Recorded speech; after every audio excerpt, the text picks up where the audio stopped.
see you gather before me. Hungry, terrified, clutching your babes to your breast. Emperor Emir has marched his legions into our lands, laid siege to every fortress from here to the Blue Mountains. Rabid and ravenous, he bites and bites away. Men of the North, you stand at the precipice. Your kings have failed you, so now you turn to the gods. And yet you do not plead. You do not kneel to dust your heads with ash. Instead you wail, why have the gods forsaken us? We must look into the trials we failed long ago. In a time past, our world intertwined with another through an upheaval scholars call the conjunction of the spheres. The gods allowed unholy forces to slip into our domain. The offspring of that cataclysm was the nefarious force called magic. Yet we did not banish it, instead studying the vile arcane for our own power and wealth. And the monsters at our door, the unholy relics of this conjunction. The trolls, the corpse-eaters, the werewolves. Did we raise our swords against them? Or have we laid this burden on others? On so-called witches. Stray children taught the ways of foul sorcery, their bodies mutated through blasphemous ritual. Sent to fight monsters, though they could not distinguish good from evil. The flicker of humanity, long extinguished within them. Yes, their numbers have dwindled through the years, but a few still roam our lands, offering their bloody work for coin. To this day, they shame us with their very existence. The North bleeds, flogged by war. The battles are the gods' whip, chastisement for our sins. And let us not forget the terrors, the scourges from beyond our world. The wild hunt rides the sky with every full moon. The Dark Raiders abduct our children into lands unknown. Some say they herald a second conjunction. Can we chart a course back into the light? Will we find the strength to banish the mages from our kingdoms? Unite around the warmth of the eternal fire. Nigh is the time of the sword and axe. None will fight this war in our stead. Nigh is the time of madness and disdain.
brave kid, Guillaume. Parmanin oversaw his upbringing.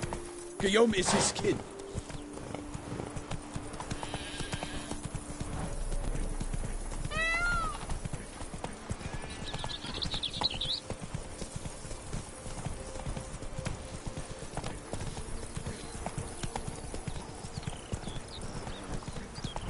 Slow now. Can't get used to the way you knights talk. Especially how you switch back and forth between flowery and, well, near normal. We are knights errant, in the service of her gracious magnificence. When we appear in her name or speak on her behalf, we are bound by tradition.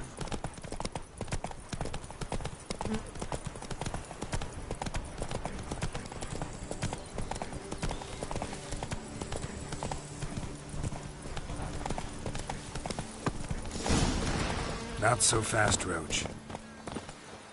No one here. They must have removed the body already.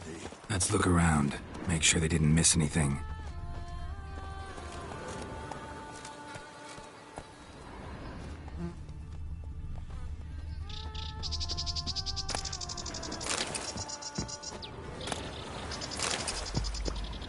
Hobnailed boots, multiple sets of prints. Ducal guard, clearly. Let's see where they went. Walked along the shoreline. Perhaps the body lay on the bank.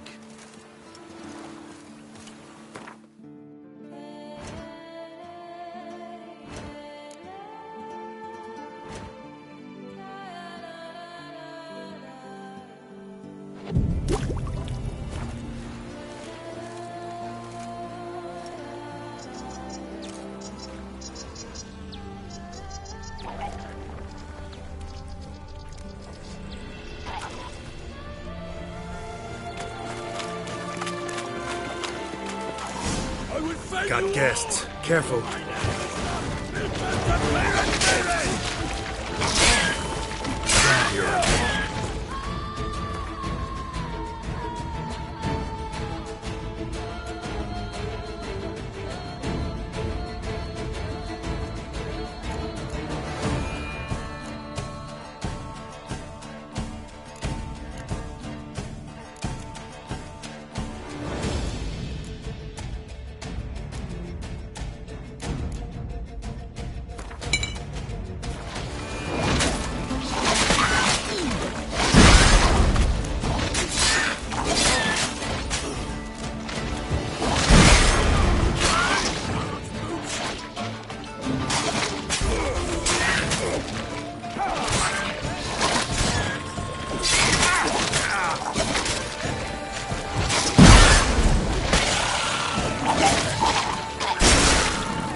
Smell of blood.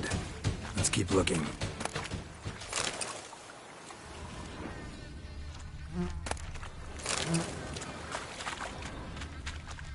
Anything taken by the current ends up in these shallows. Yes, the stench is fierce.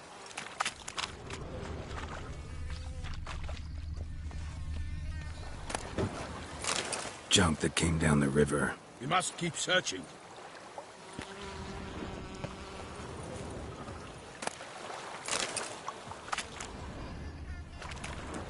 Junk, junk, and more junk.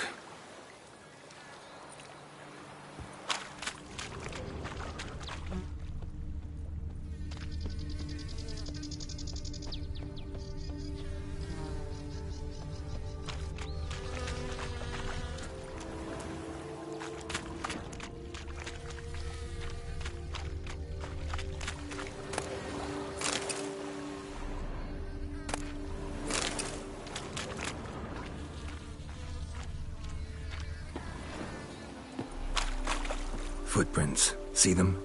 and a rut made by the hull of a boat. Left recently, I'd say.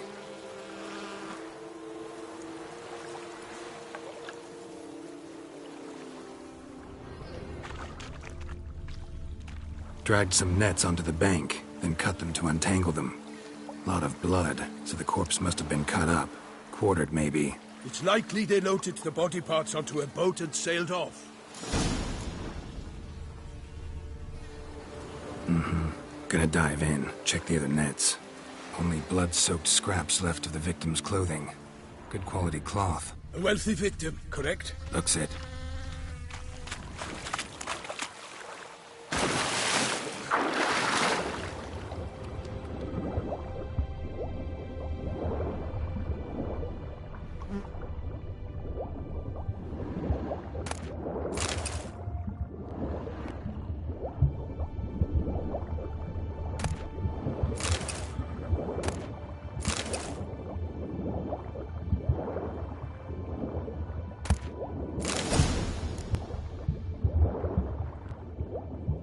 Silk kerchief, monogrammed DLC.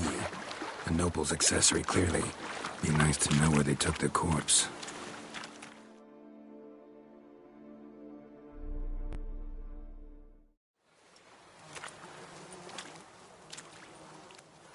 What now? This isn't the site of the murder. We know that. Current brought the body here. Corpse got caught in the nets. Guardsmen pulled it out, put it in a boat and took it somewhere. Need to find out where. I'd like to look at the corpse before it starts to decompose. The inn. Its patrons must have seen the guardsmen, which direction they took. We should ask there.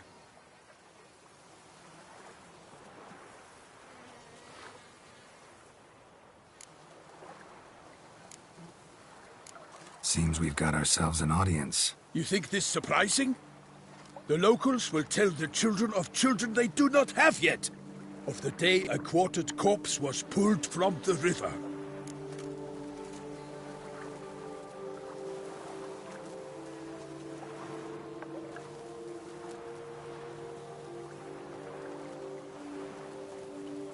One thing. Found a handkerchief in the water. Monogrammed DLC. Mean anything to you? Delacroix? It cannot be. Was it he the beast slew? Seems so. Knew him well? Long past. We were close friends once, but our paths diverged. He was a man of extremes, standing by his companions no matter the odds, fighting his foes to the bitter end. Foes? You have a lot of them? He did, but I do not see what that has to do with the beast. Ah, Geralt, you've struck a raw nerve.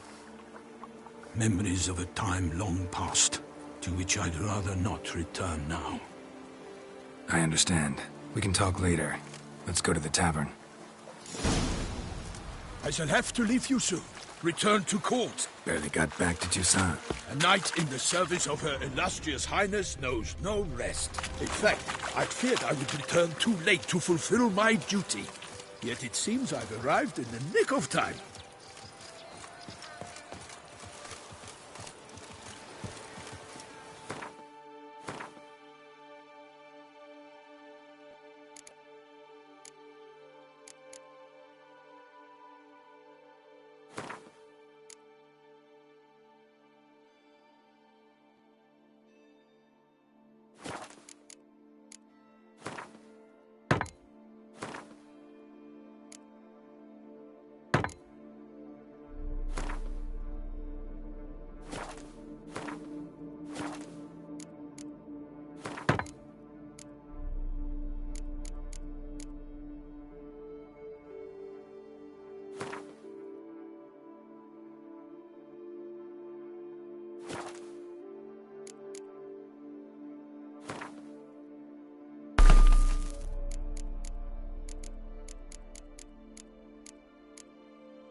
Once you have finished examining the corpse, be sure to report to Anarietta. Anarietta? Her Grace, the Duchess.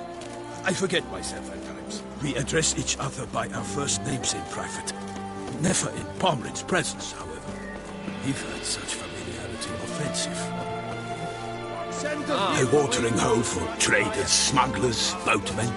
But you will find no better crayfish chowder in all Toussaint. What?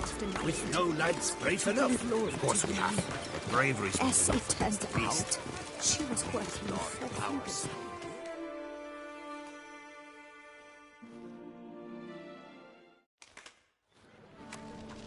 By my troth, could that be the musty scent of fresh pâté? Naught else, Sir de Peyrac-Peyran. I see time has not dulled your senses. We would be honored if you would join us. Your companion as well. But why do I not detect even a whiff of crayfish chowder? No soup today, on account of there being no crayfish. I reckon you've not heard, but all I caught was a corpse. I awoke at the crack of dawn, as I do each day, but when I looked up, I beheld a blood-red sky. This corpse is precisely why we're here. For the man whom you've invited to join you at the table was summoned from a far-off land by her gracious magnificence. He is tasked with tracking and killing the beast. We invited 2 men to join us, yet since Sir de Peyrac-Peyran in temperament is more akin to hare than hound, I surmise the other is the hunter. With whom do we have the pleasure?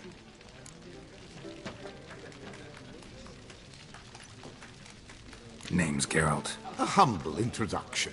You've clearly not tarried long with Sir de Peyrac-Peyran. Spare us the petty insults. Geralt is a master of the witchery trade. He has questions concerning the beast's last victim. I was the one to find the corpse. The sun had just risen when I awoke, sat straight up in my bed, looked out the window, and beheld a sky red as blood. Ask Geralt, please, or we shall be here till winter. Must have been early in the morning. Went to check your nets and then... I stepped out of my hut and saw... By my troth, to the point, man. You found a body ensnared in your crayfish nets. We know this already. What happened then? Did you see anyone nearby? Did you spy anything noteworthy? Anything at all? Not a soul around, just me. As for noteworthy... well... What did you see? But be warned, if I hear the sky was red again... I saw a head bobbing, eyes bulging, the tongue blew and popped out. Next to it, a hand rocking upon the water. Get a good look at the body parts? They gave me such a fright. I bolted to town fast as my legs would take me, then returned with guardsmen who told me to keep out of their way. They had a hard haul. The parts were so tangled up in my nets, they were forced to cut them. Need to examine the body. Know where they took it? They ferried it across, then loaded it on a cart and hauled it to a cellar at Corvo Bianco to keep it cool, see? What? Why, Corvo Bianco is Baron Russell's estate. When he learns they've turned his cellar into a morgue, he'll set his hounds on them. While you were gallivanting about the north, his vineyard was auctioned off. Who was that? Woman who just left. Didn't see her before. Didn't notice her walk in either. Doubtless Ninnis, the innkeep's daughter. But hold, Geralt, because this is an outrage. Russell's vineyard was auctioned off? Inconceivable. It is no secret the Baron had gambling debts up to his ears.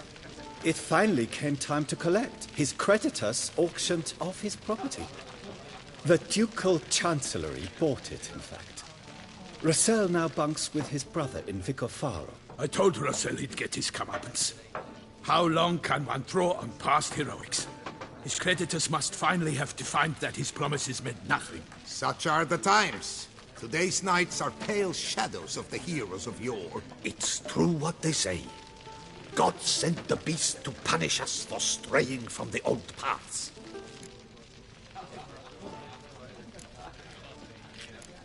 So folk think the beast's divine punishment. Knights have turned their backs on the old customs. Where they were defenders of the duchy, they're now defenders of their own tushes. Why, you insolent... Let him talk. The Duchess trades in titles, grants honors to ill-doers. We've strayed from the path of virtue, lost the gods' favor, so the gods sent retribution. Don't listen to that nonsense, Geralt.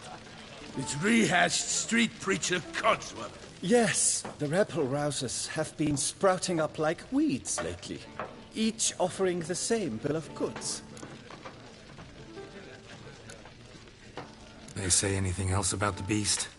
Besides it being a messenger of the gods? The Toussaintois are no fools. They see clearly the beast kills on days honoring patron saints. Picky monster.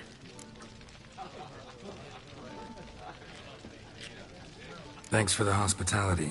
Time I examined the corpse. Corvo Bianco lies a short way from here, near the tourney grounds. Just follow the road and you'll arrive. Not coming with? Oh yeah, duty of some sort calls. Some sort? Ha! Her Grace bestowed a great honor on me, even before we departed for Velen. I'm to play the hare during this year's game in the palace gardens. When you see me in my costume, you will wet yourself laughing. A little tempted to ask a few questions, but it sounds like a long, complicated story. One involving lengthy digressions into local history and tradition. So, see you later, Milton, and good luck.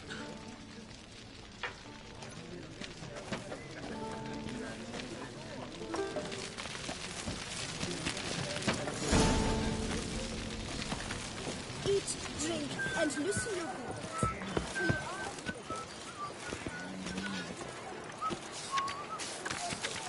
Ducal clerks looking for help. Could be good coin to be made.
Can't pull one over on me, Witcher. I can see you're a kid.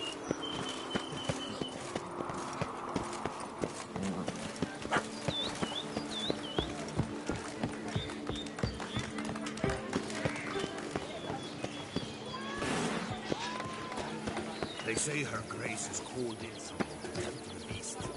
Kill her. Nothing to see here. Move along.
The world's never-ending creation be praised.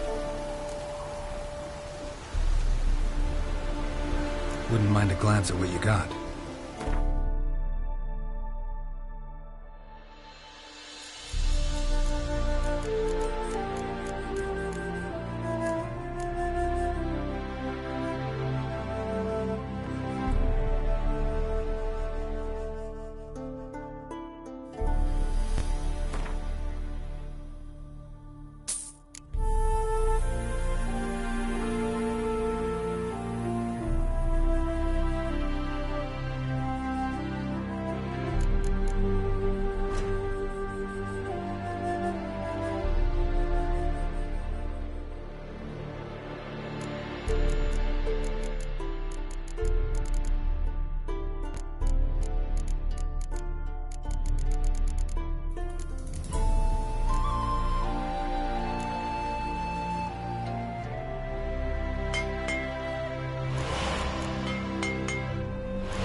Thanks. So long.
The world's never-ending creation.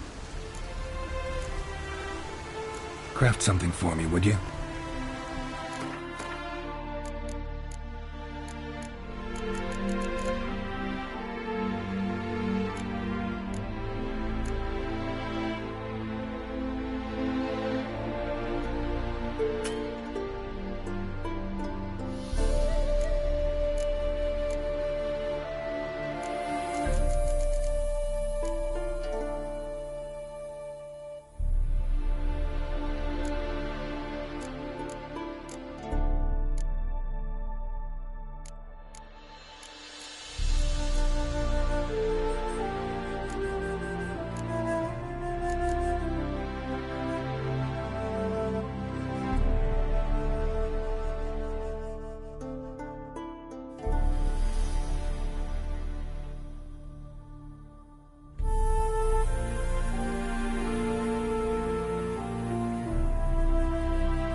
Thanks. So long.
to bring back as long ago if it wasn't for those scoundrels.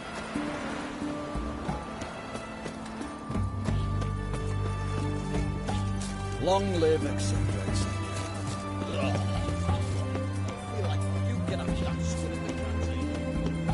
Ain't it a kingfisher? You'll soon it for at least 2 days. Just got to adjust my good position when I cross the lift purpose.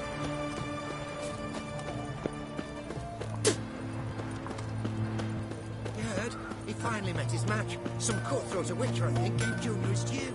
So? Ah, a customer.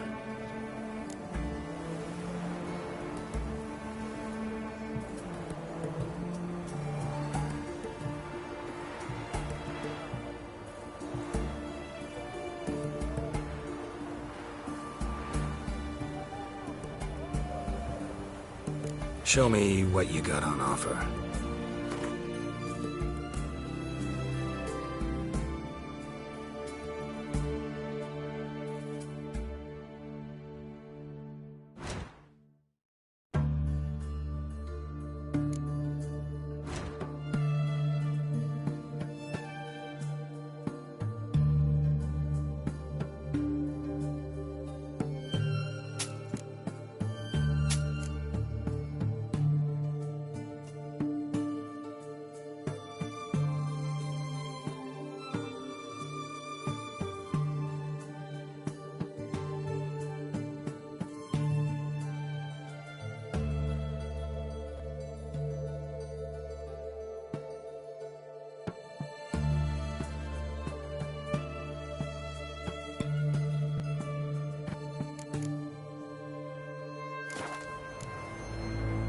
Farewell.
Ah, a customer.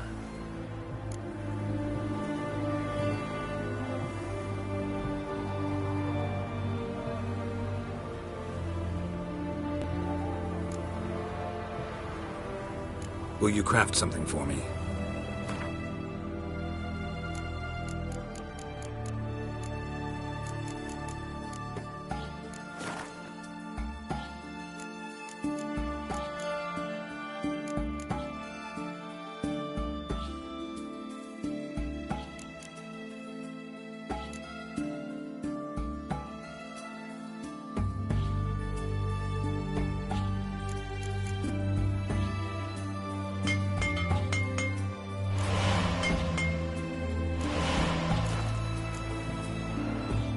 Farewell.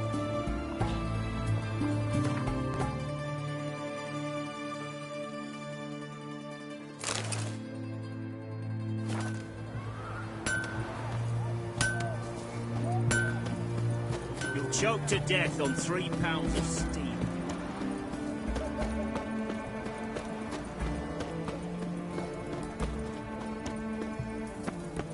His Majesty King Radovid is a stern ruler, but a just one.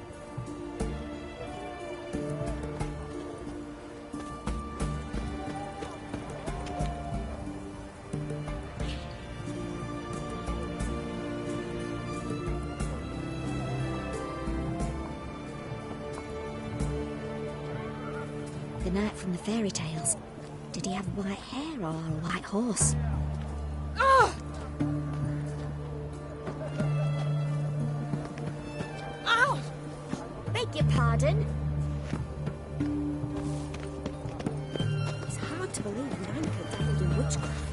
Such a nice old Fran. And she got a black cat. She has. Dried hers.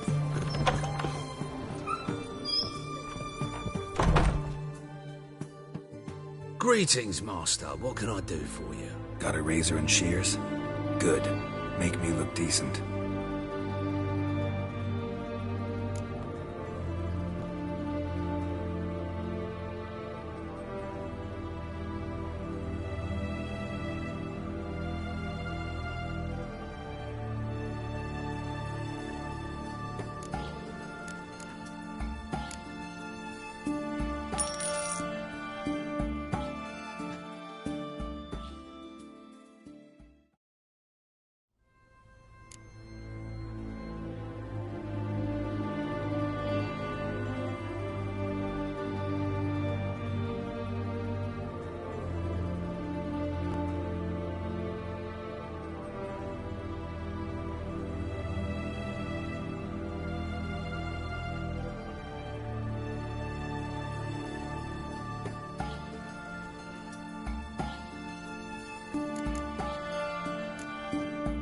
So long.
Patrolling on an empty stomach. Grace is called in to tend to the beast. Killer from the north, they say.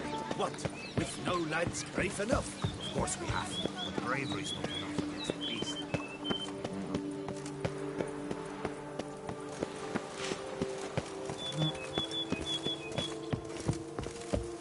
Keep calm. Start no brawls.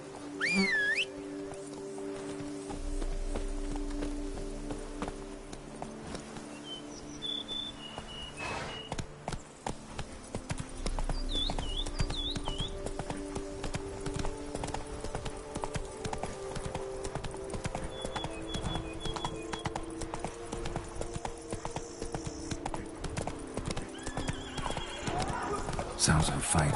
Have to hurry.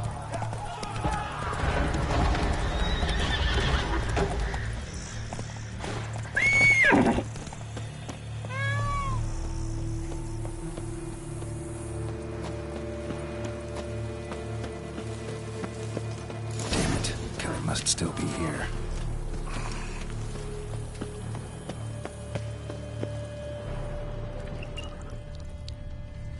Throat torn open by man-like jaws. Man-like, except for long fangs.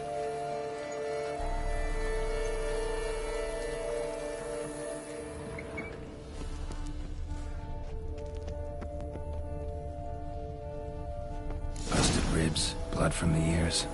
Took a solid hit. Massacred by a vampire. Not an Ekimara, though. Or a Fletter. Bruxa. Gotta be. Killed with a single blow.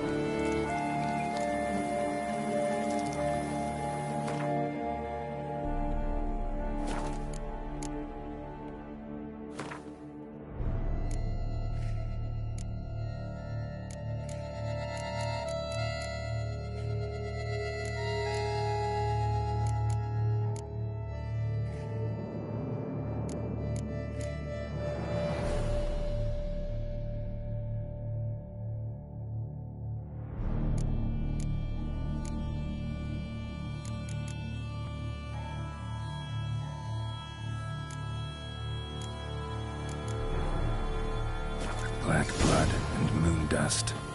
Could be lifesavers.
Cellar.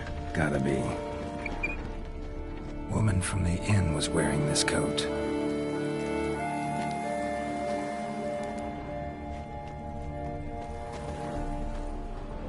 Attacker had no trouble knocking over the cart.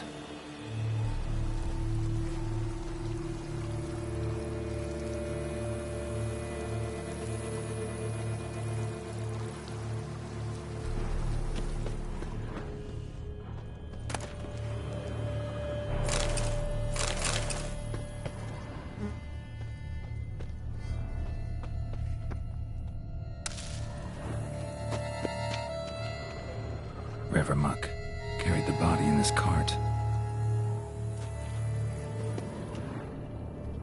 Claw wounds from 5 separate claws, spread of a small human hand.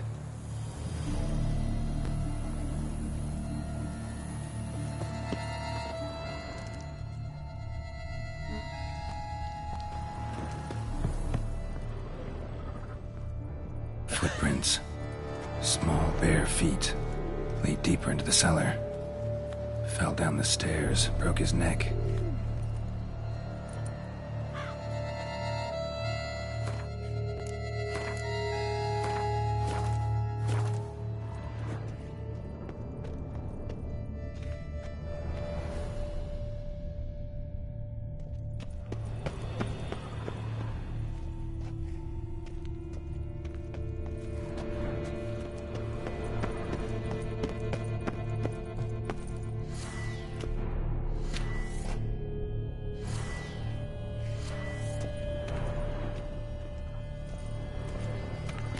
against the wall with great force.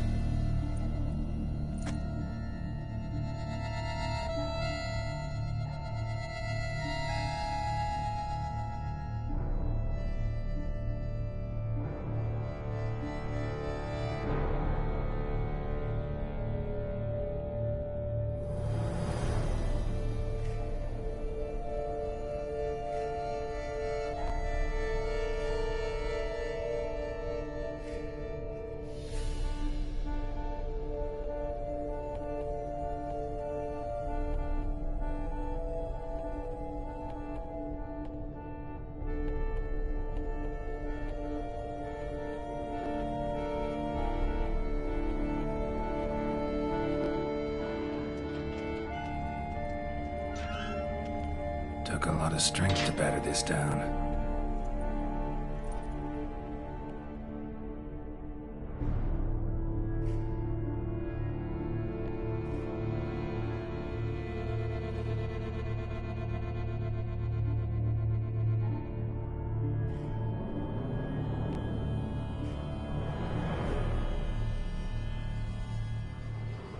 Used this to batter down the grate.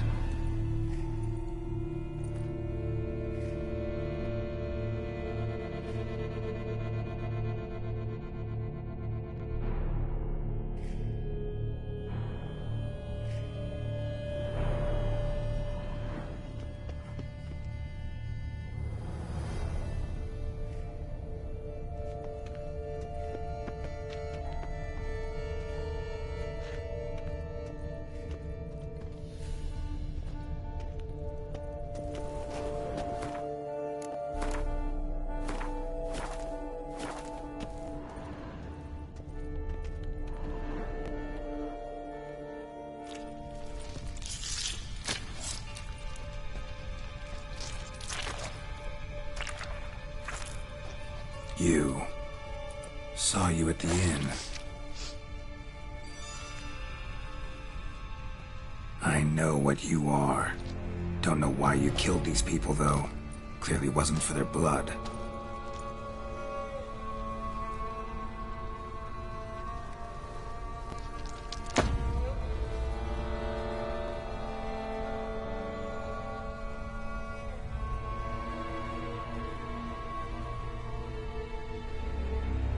We don't have to fight.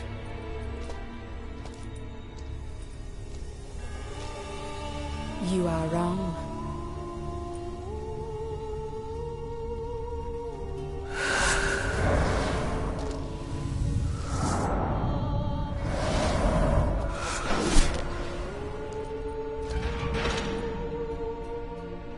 I cannot let you leave.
Stinks.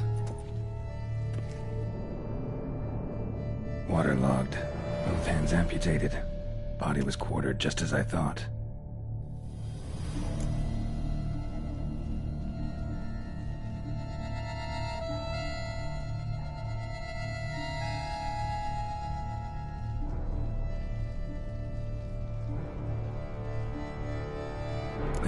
water for some time. Head swollen, and something took a few bites out of it. Something in the throat. A pouch, bulging with coins. Nilfgaardian florins, from several different provinces. If the murderer did this, means we're dealing with a sentient, thinking beast.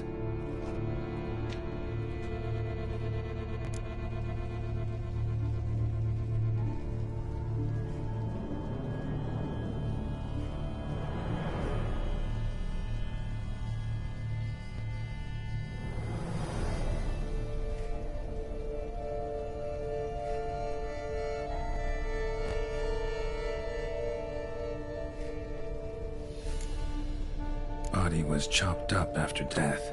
Blows struck with great force, but bones sliced through, not crushed. Creature that killed him had long claws, sharp as a witcher's blade. First sank its claws into the victim's heart. No Bruxa did this.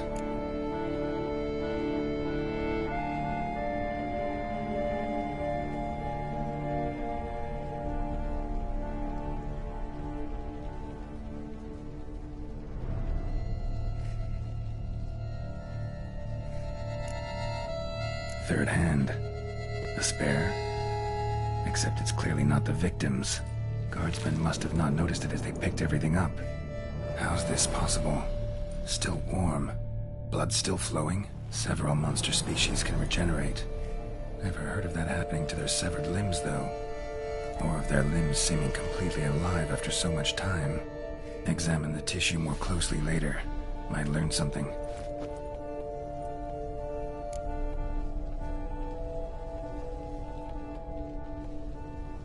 So, murderer was clearly a monster, but not a Bruxa. But then why'd the Bruxa come here for the severed hand? And who does the hand belong to? Why the hell's it still warm?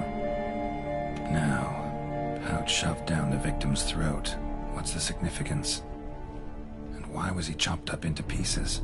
Lots of questions, no answers so far. Need to know about the other victims. I'll ask Palmerin to get me in to see the Duchess.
Oh!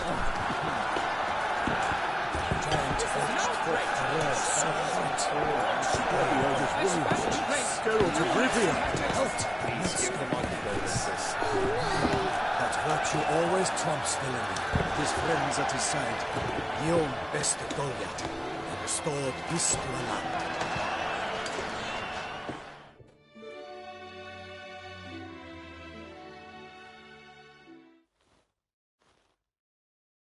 Need to speak to the Duchess, urgently. All right, you scamps. Story's done. Go find your parents. But the Pomerine, what about the story of Riddick and the dragon? Our tales for another time. But take a good look at the man who stands before you now. This is Geralt of Rivia, the master witcher who lent his valiant hand to the defeat of the giant Goliath. Master Witcher, is it true virtue always trumps villainy?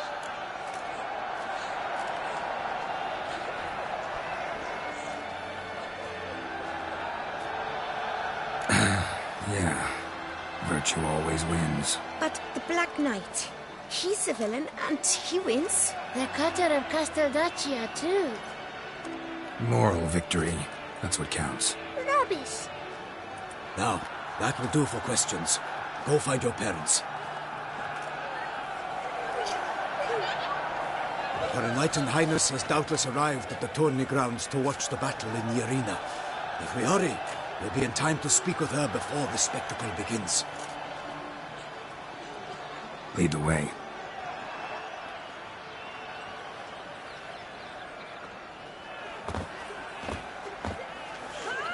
Who's fighting? Nilfgaardian gladiators? Close, but not quite. As we'll soon see. Someone's gonna fight a Shailmar with only some bells on its tail to confuse it, slow it down? Whatever is the problem? The beast is a gift from the Emperor, no less.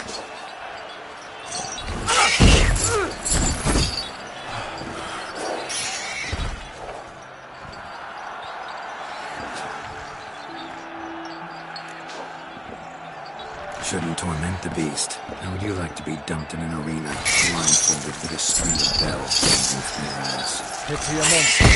You, a witcher. I slay monsters who are a threat to humans. You're out to humiliate one to entertain a crowd. No knight will gain any glory from this. Who's going to fight the beast? Guillaume, a young man you met. Yeah. Mentioned he'd promised his heart's capture a monster trophy. Great love demands great sacrifices.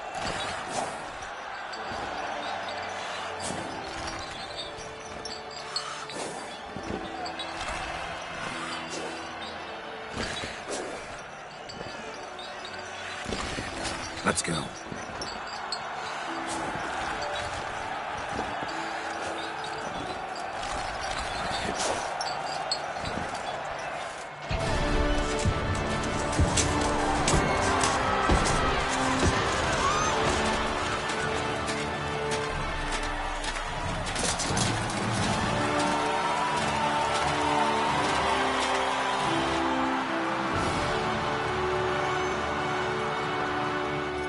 I dedicate my imminent victory to fair Lady Vivian.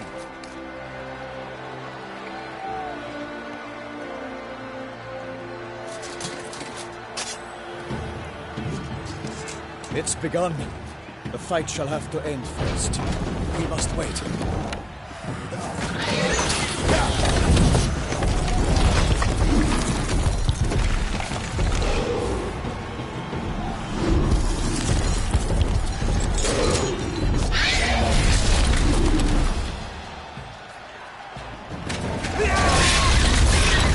Got a bad feeling about this.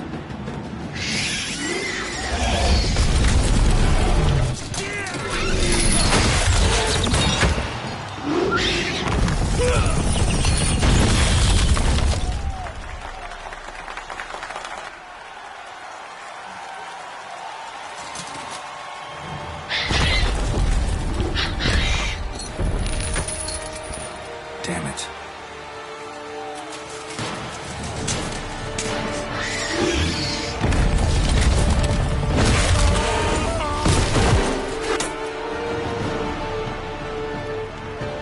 We have to help him.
Soon the Witcher shall triumph against all odds!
in one mighty bound. Fight to the beast, its plans confound! Out of this flame! Thus the witch's life will stop. All our hopes, alas, and turn to dust. Drink up the ocean and set fire to the wood. For nothing in this struggle can come to any good. Woe to us all if the monster's the victor, then naught shall have come of hell and eager.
For honor!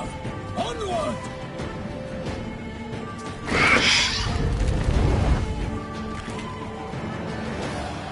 Gotta keep it down.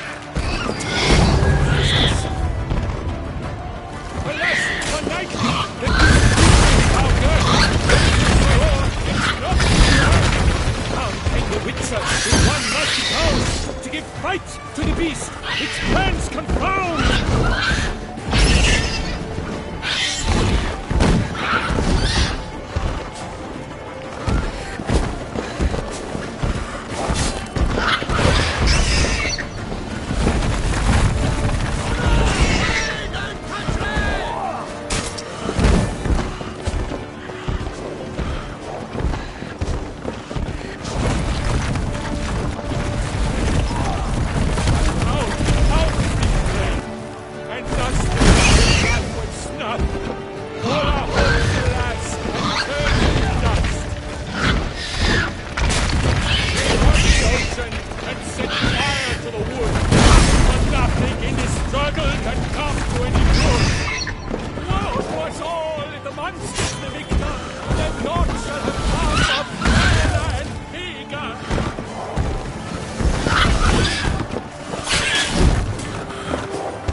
sun struck the monster like through.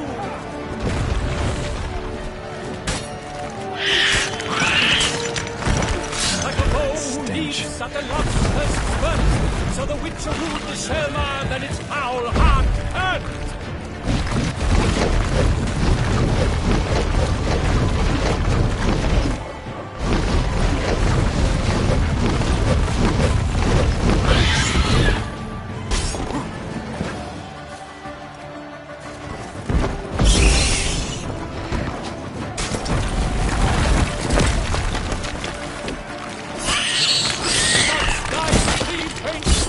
Strikes belly, Elman's eyes is aloud, blood forms into jelly.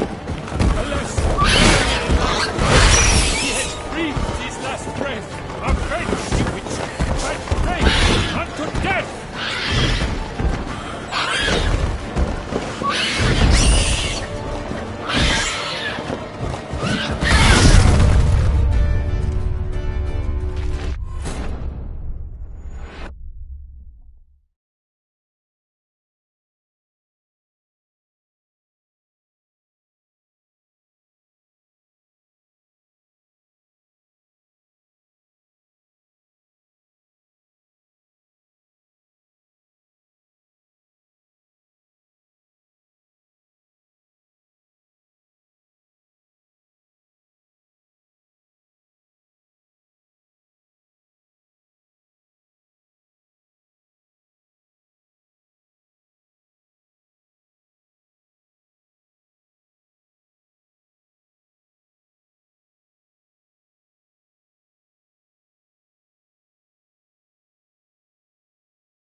Onward!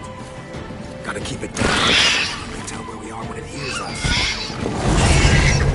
Alas, a lightning! The beast is out there! The Lord is not to earth! And down came the witcher in one mighty bound to give fight! Its plans confound! Out of the flame! And thus the witcher's life will stop! All our hopes, alas, has turned to dust! The fate of the beast has been laid by the gods! So the witcher shall triumph against all odds! Drink up the ocean and set fire to the wood, for nothing in this struggle can come to any good. For all in the monsters living done, the Lord shall have come of valor and master.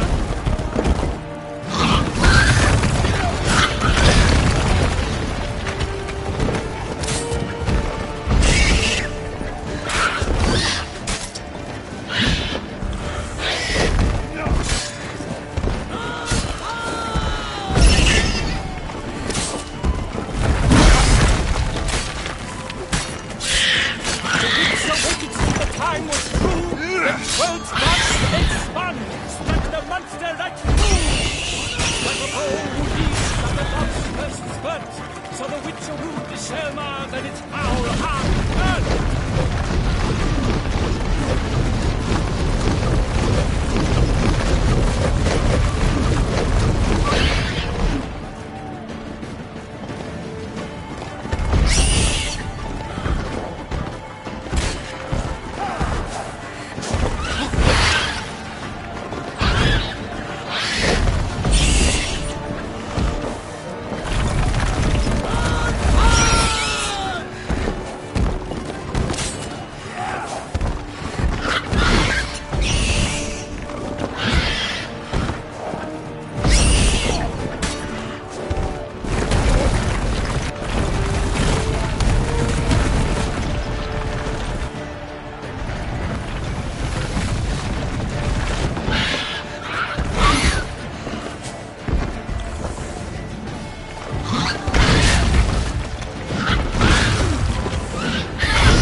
jelly! Selma's cries ring aloud! Blood transforms into jelly!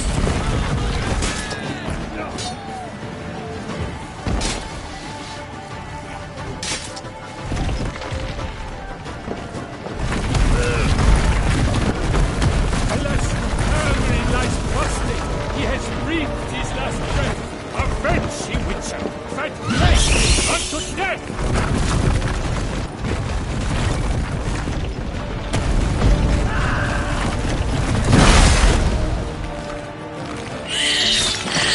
What now?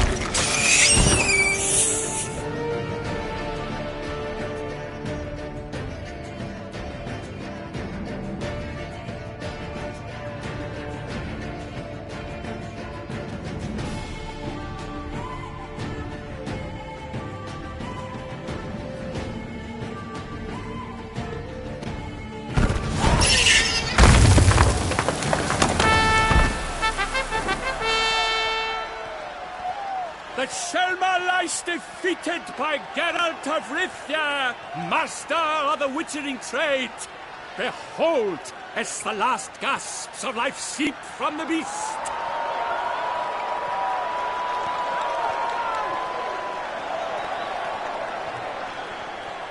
Master Geralt, do what you must. Finish the deed!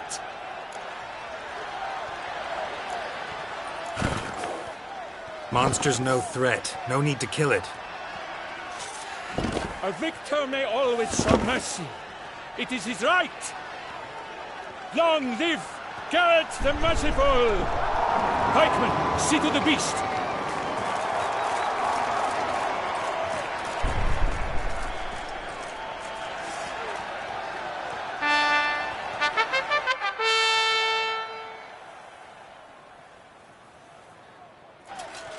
Forgive me.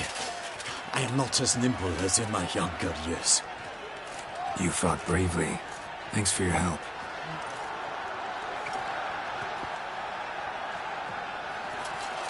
Guillaume.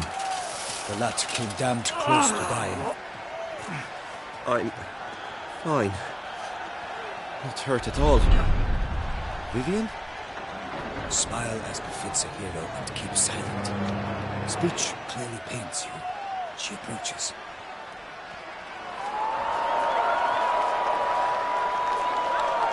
Geralt.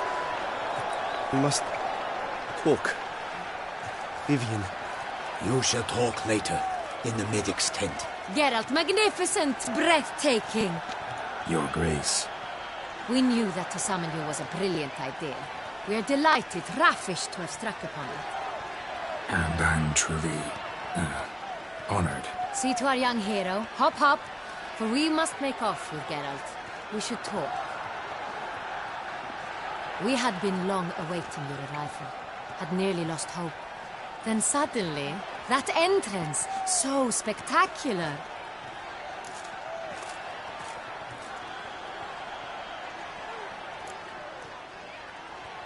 Your Grace. Shaelmars are dangerous creatures, even to knights in full-plate armor. Nonsense. In Toussaint, knights have battled beasts for mere glory since time immemorial. True. Guillaume suffered a few bumps, scars, and bruises, but in return gained eternal glory as he who slew the monster. Mm-hmm. What about the crowd? Say the Shaelmar had vaulted into the stands.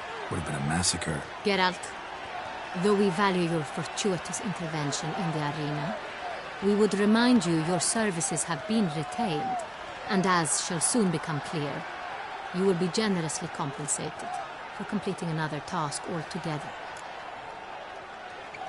Your Grace, my contract. I'd like to discuss it. Naturally, but not here. We shall need Damien. He led the investigation pending your arrival. But wherever could he be? Come, we must find him.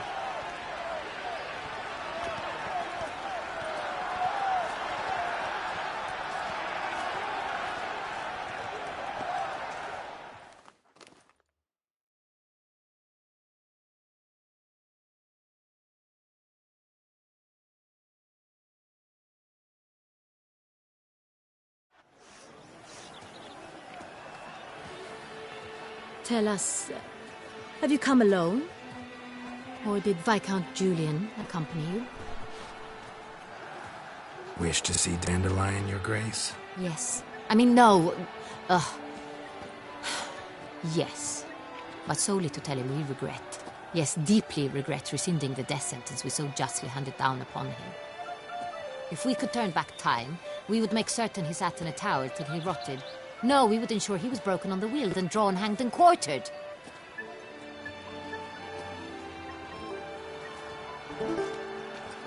Ah, the very man we would entrust with these tasks.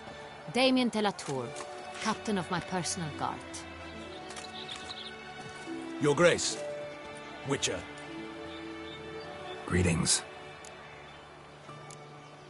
Sorry to have to tell you, but the guardsman handling the last victim's body... I know already. The creature in the cellar of Corvo Bianco. Was it the beast? No. A bruxa, a kind of vampire. Not the beast, but tied to it in some way. You know this how? Through careful analysis of the evidence, both on the riverbank and at Corvo Bianco. Do you mean to insinuate the investigation thus far has been sloppy? Geralt insinuates nothing of the sort. We must listen to him attentively. I examined the body of the beast's last victim. Might have found something. Need to analyze it. A quiet place, that's what I could use most right now. And maybe the help of an alchemist or a mage. Also like to hear all you know about the previous victims. Take it Sir de la Tour is my man for that. Firstly, call me Damien, please. Secondly, you should know I spoke against summoning you here. I've heard much about you. You bring trouble, or thus far have, always. And we've enough trouble as it is. Yet we are capable of defeating the beast on our own, without an outsider's help. I've no doubt about it. Damien, we settled the matter of the Witcher's employ some time past. Definitively. Since you have broached it nonetheless, let us discuss Geralt's pay. Are the legends true? Do Witchers usually demand that which you find at home, yet did not expect? Yes, Your Grace. The law of surprise. Time-honored. We shall be candid. The surprises we encounter on a daily basis would be of no value to one such as you. What awaits at the palace are edicts to sign and portraits of suitors from far-off lands. I fear you would find little use for either. Thus we've decided you shall receive the deed to a vineyard, Corvo Bianco, and a sum of coin. You will doubtless consider this adequate. Title to the vineyard shall be given to you at once. Surely you'll need lodgings while you hunt. The coin, however, will be yours only once you have slain the beast. Lovely, generous gesture, Your Grace. But, Corvo Bianco, isn't it the Duchy's temporary morgue? Is it now? The Chancellery's bungled things again, we fear. Not to be left unsupervised for one instant. Yet, in its mood, a morgue should present minimal problems to a Witcher. What's more, nothing enhances a wine's reputation better than a grim legend. Thank you, Your Grace. I accept the contract, of course. But as I said before, I'll need some information.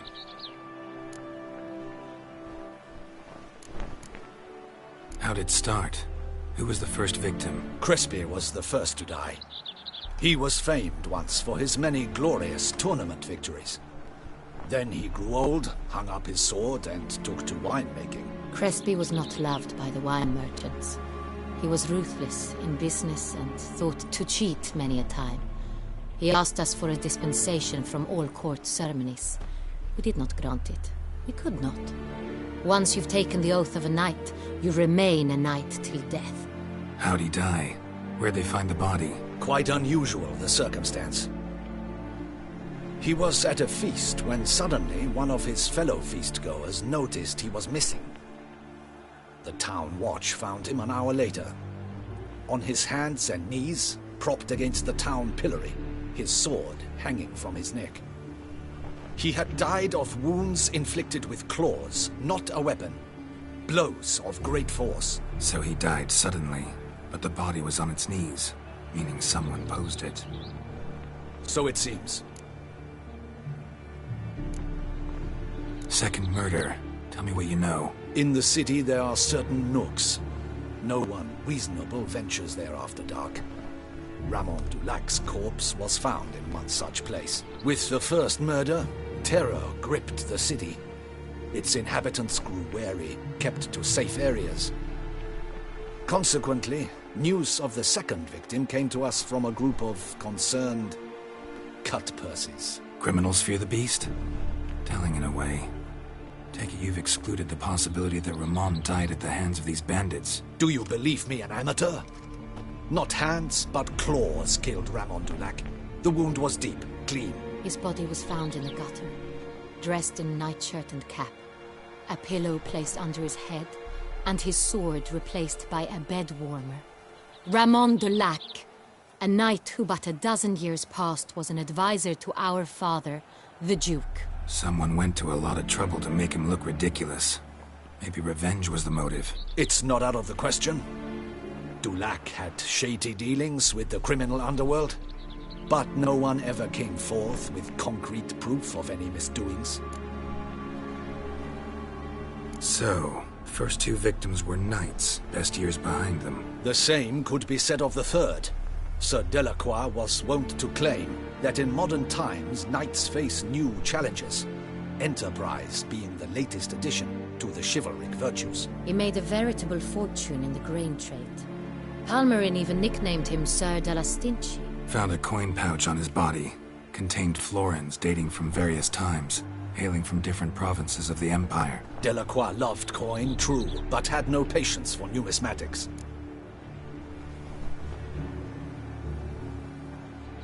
Lots of similarities between the victims.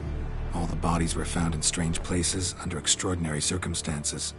Seems the murderer, whoever or whatever it is, has some meaning to convey. These were honorable men. We are horrified by the disdain, the disrespect with which they were treated. These were knights of Toussaint. Blast it. Might be the point. From what you say, none was a model of virtue. Ever considered that's what the beast's trying to draw attention to? All the murdered men were knights who swore fealty to the 5 chivalric virtues. And even if the... Knights of Toussaint swear fealty to what virtues exactly? Honor, wisdom, generosity, valor, and compassion. 5 virtues. Why are they so important to your knights? Strange question. Your Grace, forgive me. I'm a foreigner trying to understand another land's customs. You are forgiven. According to legend, the virtues we cultivate were bestowed upon us by the Lady of the Lake. How we truly came to espouse them, none remember. In Toussaint, we believe men of low birth should be simple-hearted and obedient. We expect much more, however, of our knights. They are to be soldiers and courtiers, lords and servants. Thus, the need for clear moral guidelines. At the time of his dubbing, a knight vows to demonstrate throughout his life honor, wisdom, generosity, valor, and compassion. Beast seems to be pointing up moral decay, denouncing it. Victims were all humiliated. Might have been murdered to emphasize their lack of specific chivalric virtues. Honor compromised by the pillory. Wisdom by ridicule. Generosity by a coin pouch shoved down a throat. It seems to fit, true, though not perfectly. Can't discount the theory if it's on the lips of everyone in town. Say our reasoning's right. Next murder will be just as showy and denounce the victim's lack of the 4th virtue, valor. We can also assume that victim will be an elder knight. Let's think. At the moment, all the knights are either at the tourney grounds or in the palace gardens. Our annual hare hunt shall begin there shortly. Have you heard of the custom? Milton mentioned something. Seemed excited to prance around in a bunny costume. Not sure why. Hang on. Strange circumstances. A knight advanced in years. The famed cowardice of rabbits. Could it be that simple? Is Milton de Peyrac-Peyren the next victim? Milton also knew Delacroix. Told me so down by the river. Damien! To miss something so obvious. De Peyrac-Peyren, Crespi, Delacroix, and Delac formed a knightly team. It was years ago, but...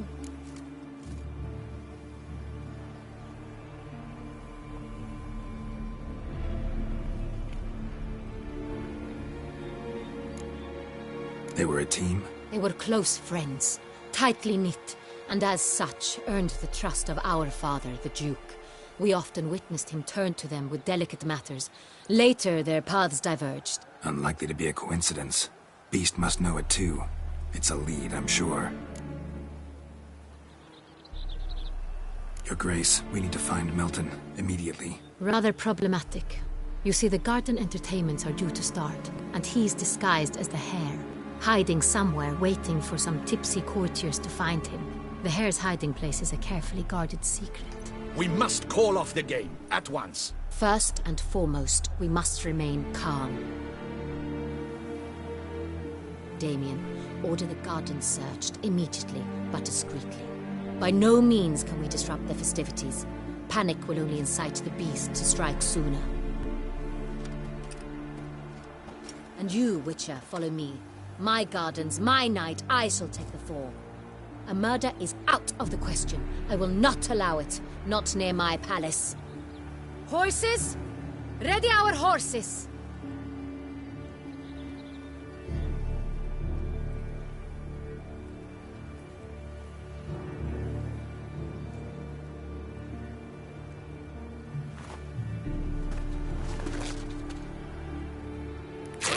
Your Grace!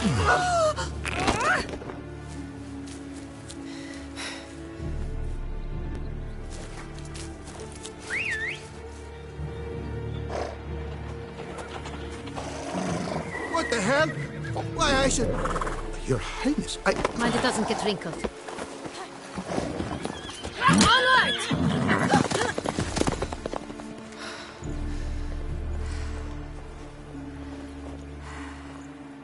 Hey! That is silk! Be careful! Give it to me!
Your Grace seems right at home in the Right like the saddle. wind!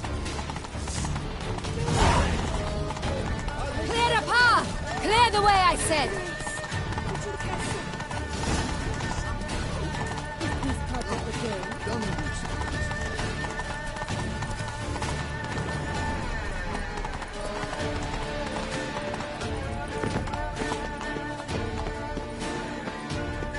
It's here! Just round the corner!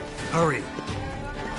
We must go to where the game is being held. The participants must find a unicorn's horn, a golden fish, and a phoenix egg. With these in hand, they can deduce where the hare, Milton, hides. Mean we need to find those things too? We've no other option. But time is of the essence, so we shall have to break the rules.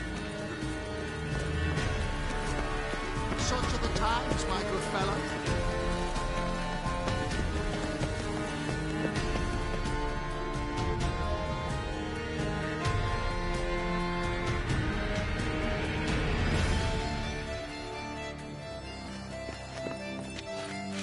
On second thought, through here.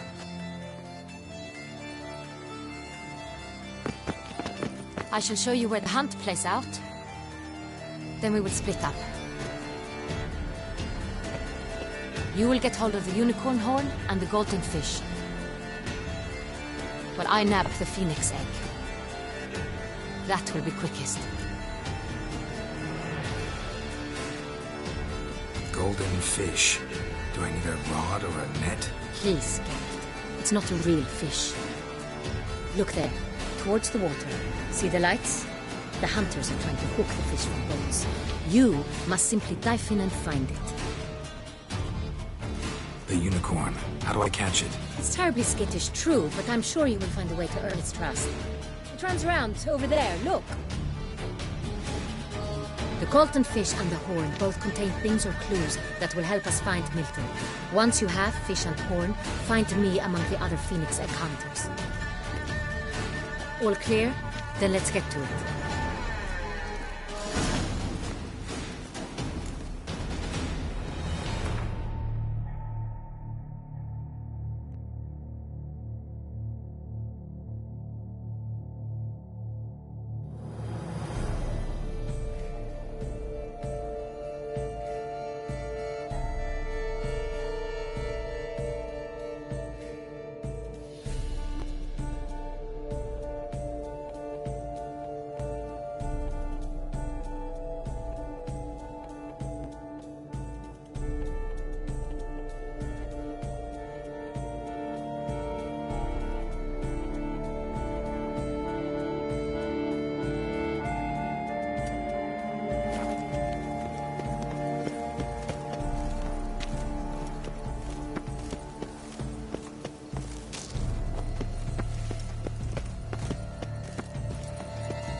Your Highness!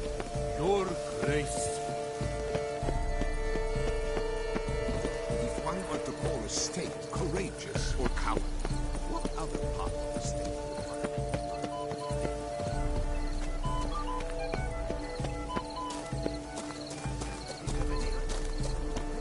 Courageous and firm, a portion of itself which preserves these obedient of the nature it is to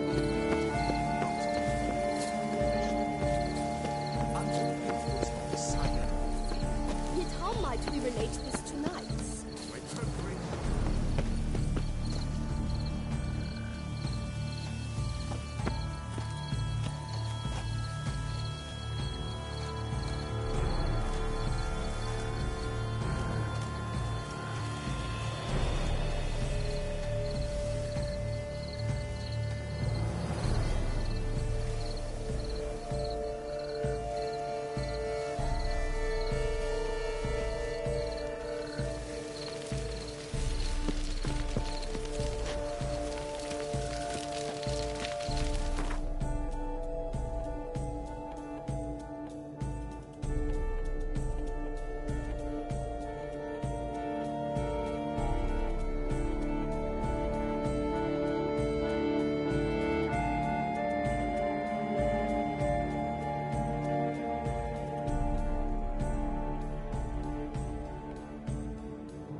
Now that sounds lovely.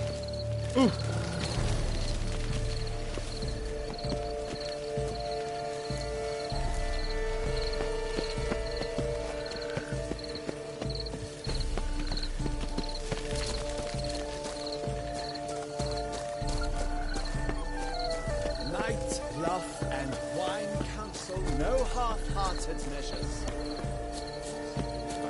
This is no true unicorn.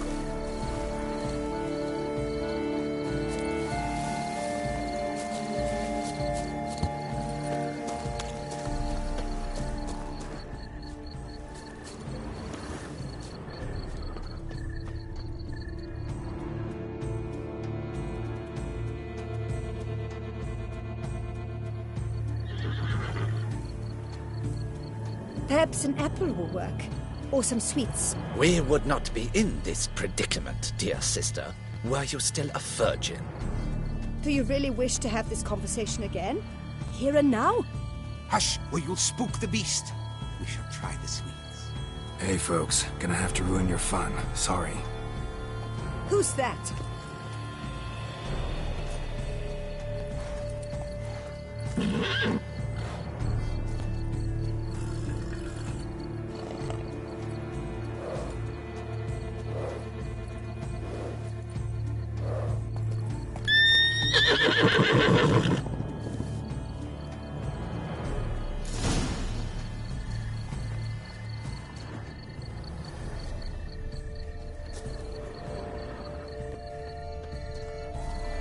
Cold game's not likely to tempt a unicorn.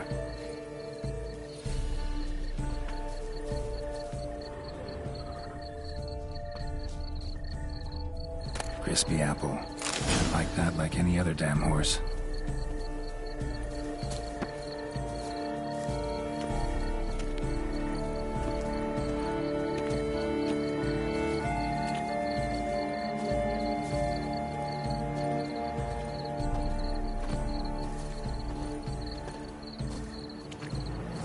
An apple. Yum yum.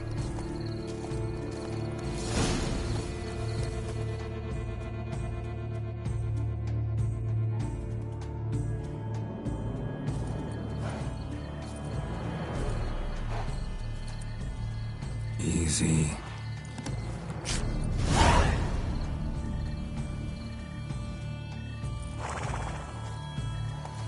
Gardens are huge. Be better off on horseback.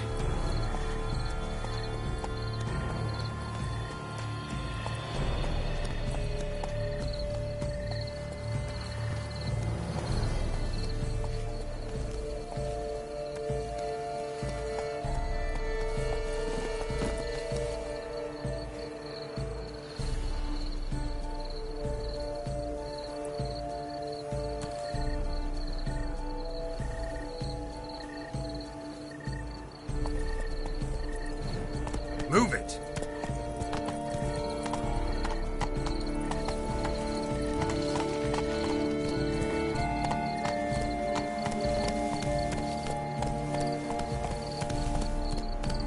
Faster.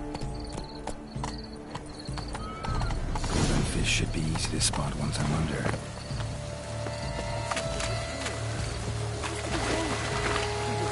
What the blazes? Did someone just dive in the water? Perhaps that's the way to do it. Sure, if you're a... To the rules? Who is that man?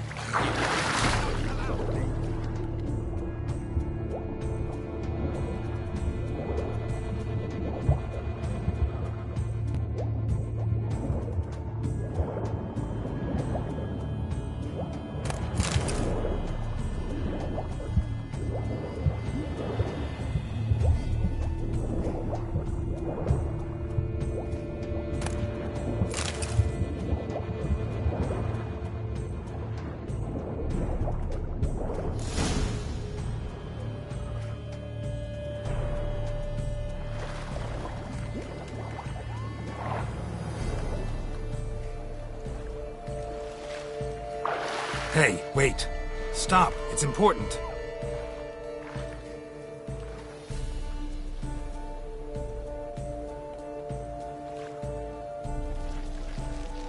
King Cormorant, sire, accept this offering we bring.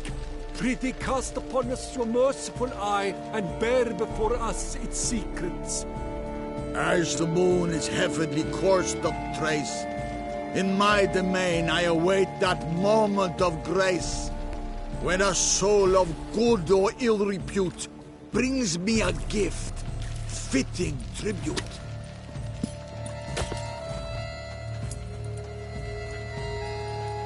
A key.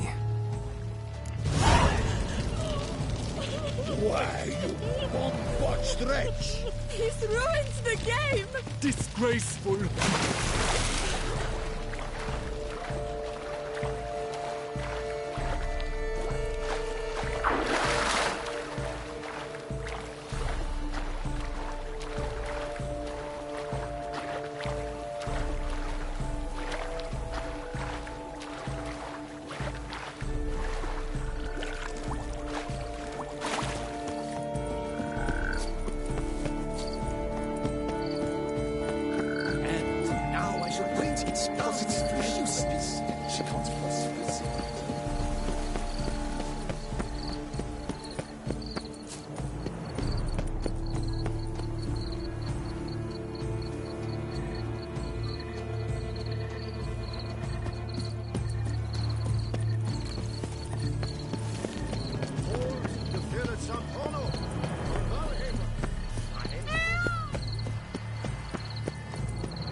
Gracie.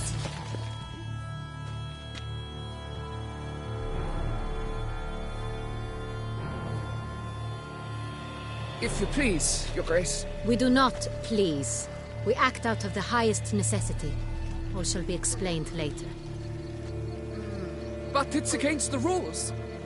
I am the rules.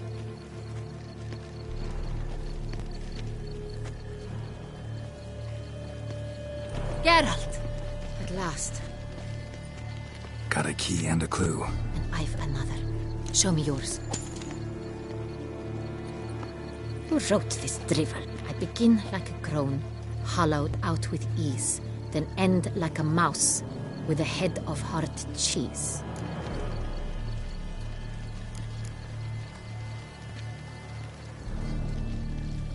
Let's see. Grown. With ease gives us green, right? And mouse with a head of hard cheese. Greenhouse? You're a genius. Several greenhouses in the gardens, indeed, but only one. The key to which looks just like the one we found. Greenhouse it is then. Let's go.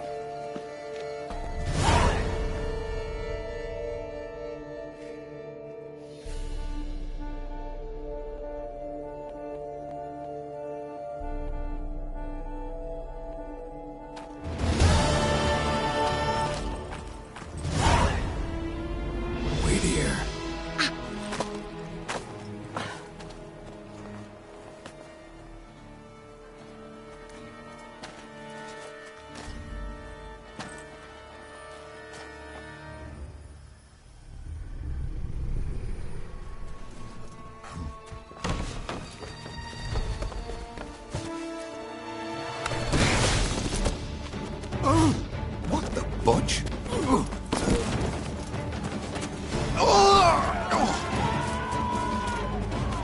What was that?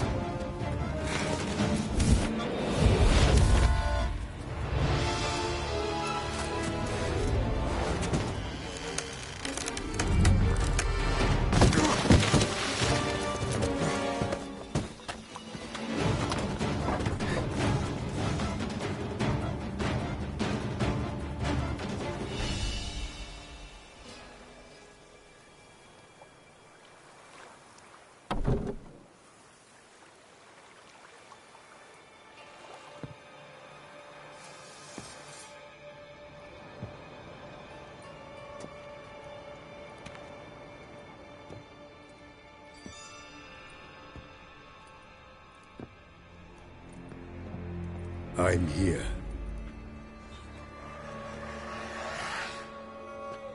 This belonged to you, maybe? It did, but you may keep it. I've a new one. I do not know you. I've done you no harm. Yet first you butchered a Bruxer who was dear to me. Now you pursue me. Why? You've killed 4 innocent people, at least. And you?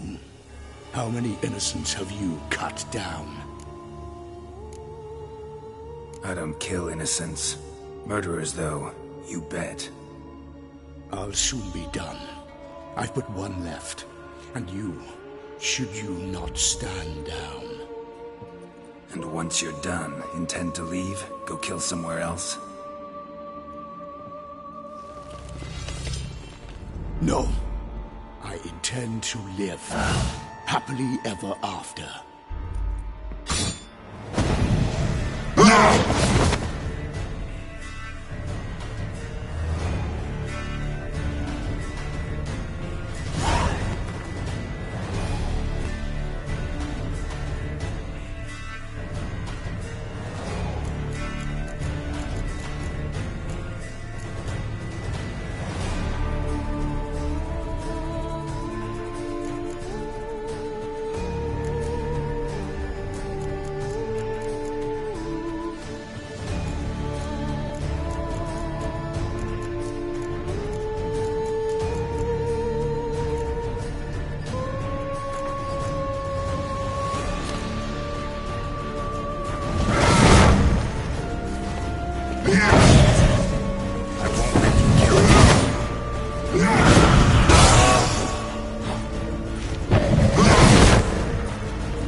To stay where you are. Regenerate! I know you're in trouble. I can help. I'll help myself. No, he's my friend.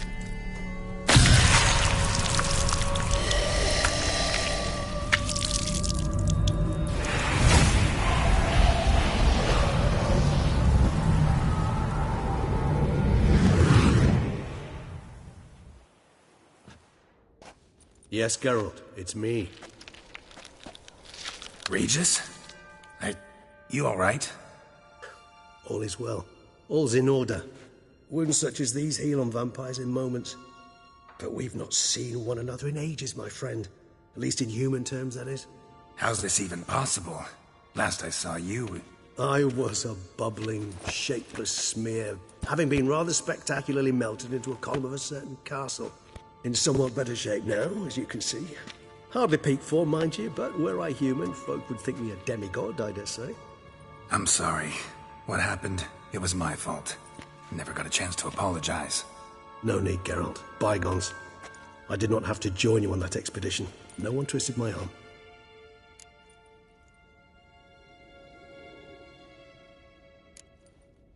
Miraculous regeneration. How'd you manage it? I had help. From the one you hunt. Him? How? And what have you been doing all these years? Not the time nor place for such stories. I suspect we'll get a chance to speak at ease and at length later. Now, however, we must deal with the reason that brought us both here.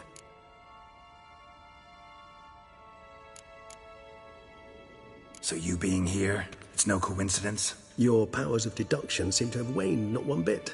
I'm happy. I came here for Detlaf. I fear he's become entangled, landed himself in serious trouble.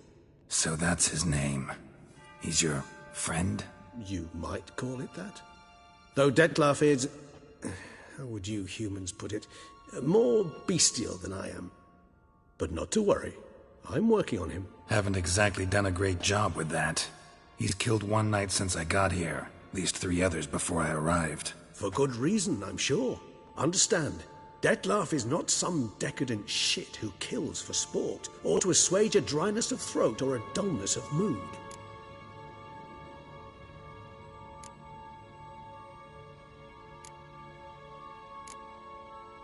So in your opinion, what are his reasons? Precisely what I wish to find out. And then I will convince him of the error of his ways. Got a lot of faith in the guy. Despite appearances to the contrary, you two are quite alike. You've both noble hearts, yet you both are wont to perform ignoble deeds. When circumstances force you to, of course. Remember the year 964? That was 3 centuries ago. Blind fear gripped Rivia, Lyria, and Spala. Women and children were dying. Their mutilated, dismembered corpses littered the fields. Brute of Lyria. Read about it. Chewed up almost 200, then fell to a common poacher supposedly armed with a dagger blessed by some prophet. It fell to Detlaf, who then found a poacher asleep in the brush near his snares and dropped the fiend's corpse at his feet. And thus, a legend was born.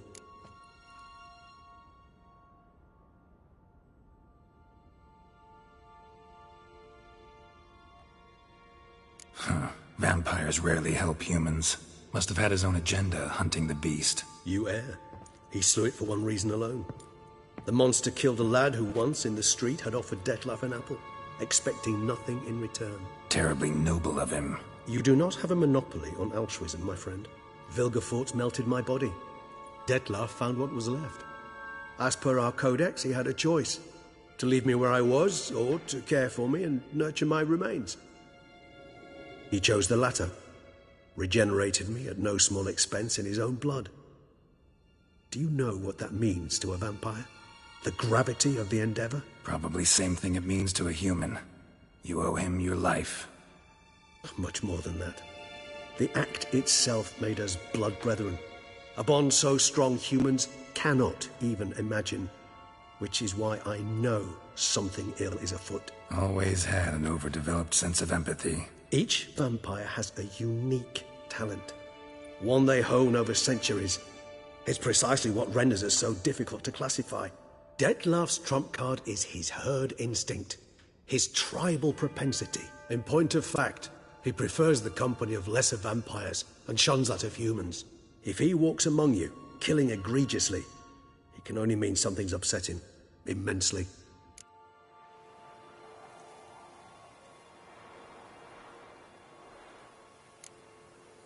Anything specific? Some set of things that'd be likely to set him off?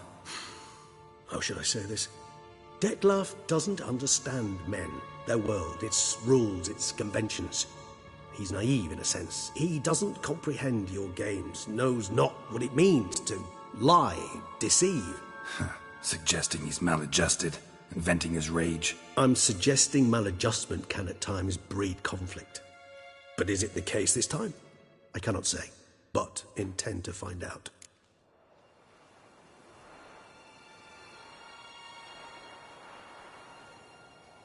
Gotta find him, before something upsets him even more, and all Beauclair is awash with blood.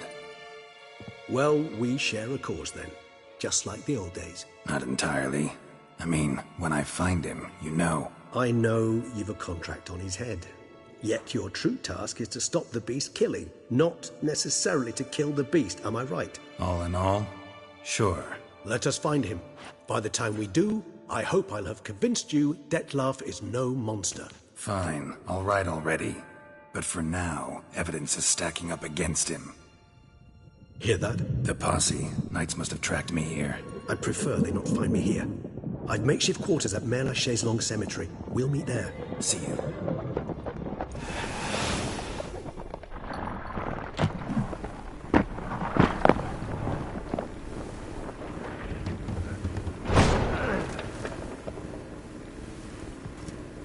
Witcher, we flew here as fast as our courses would carry us. Yet I fear we're late all the same. Pray, where is the beast? Still investigating. About to inspect this site. Withdraw your men before they trample all over the evidence. Sirs, we must let the Witcher do his work. Milton's murder cannot go unoffensed.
Allow the Witcher to ply his trade.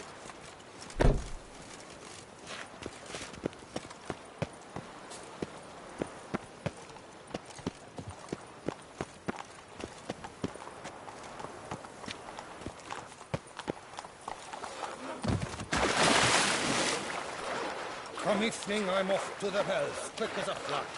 Us girls can't wait to see them.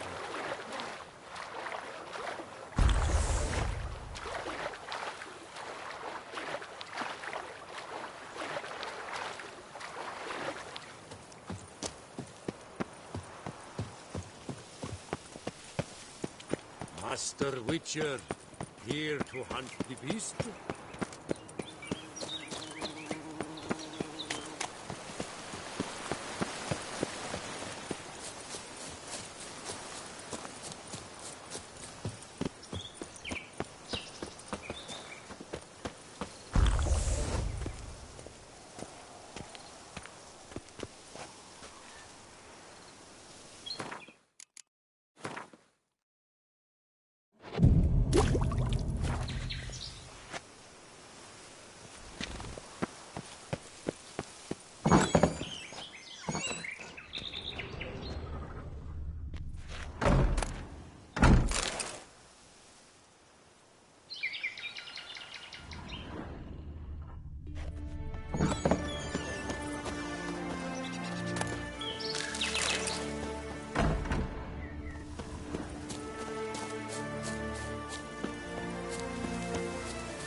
Mama says that if someone's really, but I mean really, really, really bad, it means his heart is made of stone. Girl permanentation, hair rejuvenation, dandruff annihilation.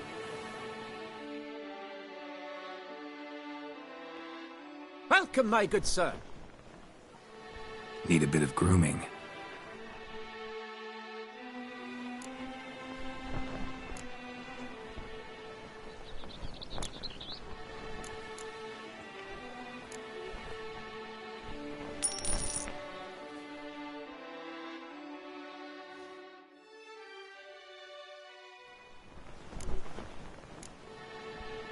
My time's up. So long. Hair rejuvenation, dandruff annihilation. That Witcher's rather handsome.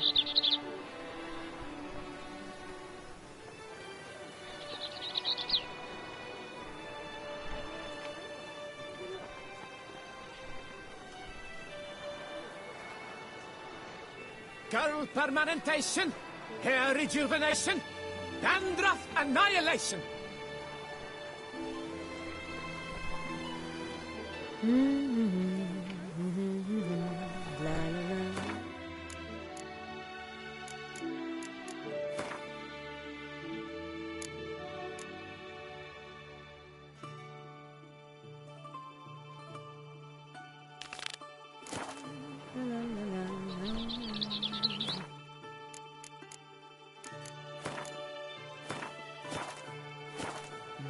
Unbelievable.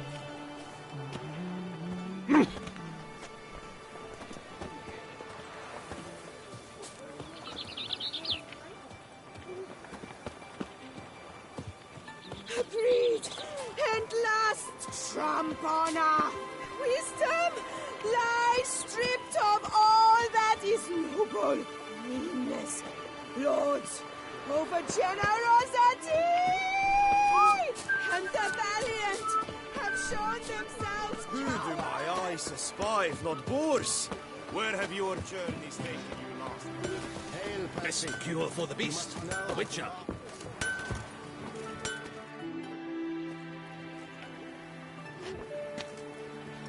Ah, a professional. I like to trade with your kind. You actually appreciate quality workmanship.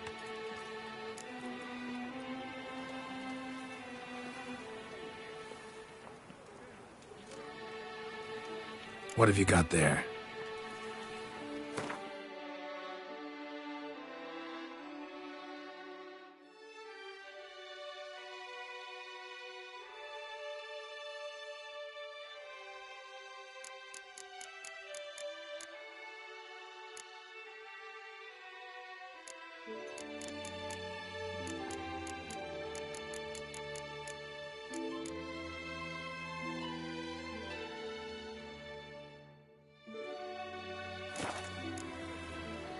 So long. Heft off my hand and Ah, a professional. I like to trade with your kind. You actually appreciate quality workmanship.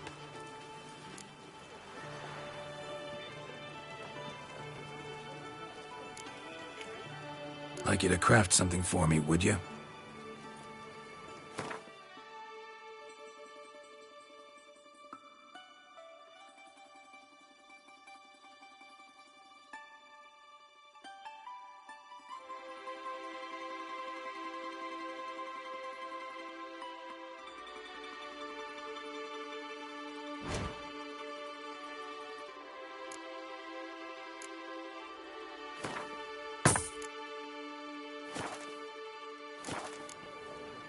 So long.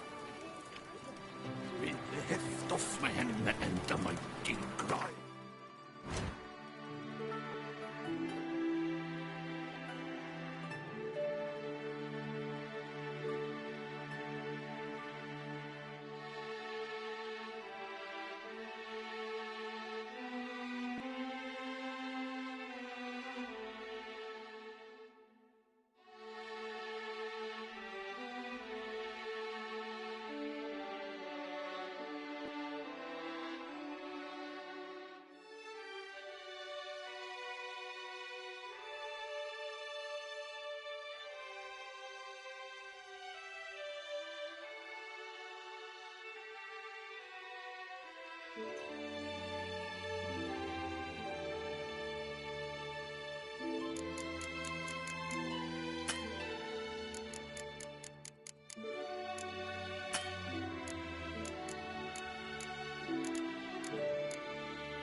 Pound steel and watch sparks fly. Good man! I need a fresh set of shoes for my mount. Promptly. At your service, sir. The racing model is one I recommend. Witcher, I have a matter of prime urgency and import. I must speak to you.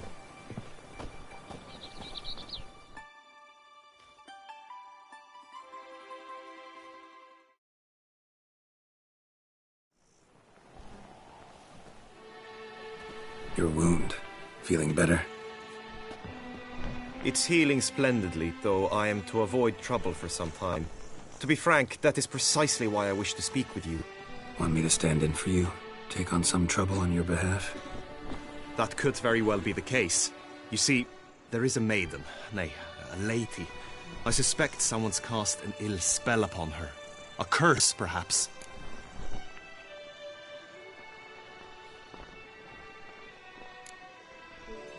Let me guess. She suddenly grew cold, haughty and distant, though the night before she was flirtatious and alluring. Tut tut, Witcher. You jest, yet the matter is grave. Though true, the lady in question is dear to my heart. I shall not deny it. I fear she has fallen victim to ill magic, and knows no one she could turn to for help. What makes you think she might be cursed? You must keep all I say to yourself, I beg you. I would never dare to be so indiscreet normally, yet I'm troubled about her, for her. Vivian shuns the company of others. Though the fairest maid at court, she keeps men at a distance. I thus determined I would resort to trickery. Trickery? That even befitting of a knight? In war, yes. And what is love if not battle? As it were, one evening I crouched in hiding outside her seamstress's home. As Vivian emerged from it, I too emerged, ever so gently but convincingly collided with her, then promptly offered to escort her home. She consented. At first, all augured well. I proposed a more scenic route. She agreed. I made kindly forays into conversation, and she even began to respond as we neared the end of our route. Then suddenly, mid-speech, from her mouth there flew a most hideous shriek. I stopped stone cold in my tracks, while she turned red, then promptly ran off. I did not give chase, that time. I attempted to approach her on several ensuing occasions, to learn what had happened, for I feared she had become entangled in some trouble. I noted that often, come night, she ventures into the woods, where I've seen her walk about a glade near a pool. I've striven on occasion to follow her, but lost track each time. It seemed then she'd melted into the air.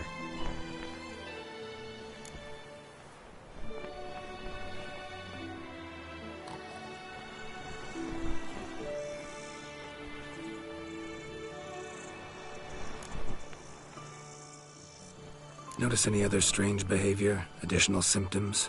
No, Vivian's avoided me wholly since the first encounter. But folk gossip. What about? They say she's secretive, that no one ever sees her after dusk, that she's wont to suddenly disappear. Nothing unusual about any of that.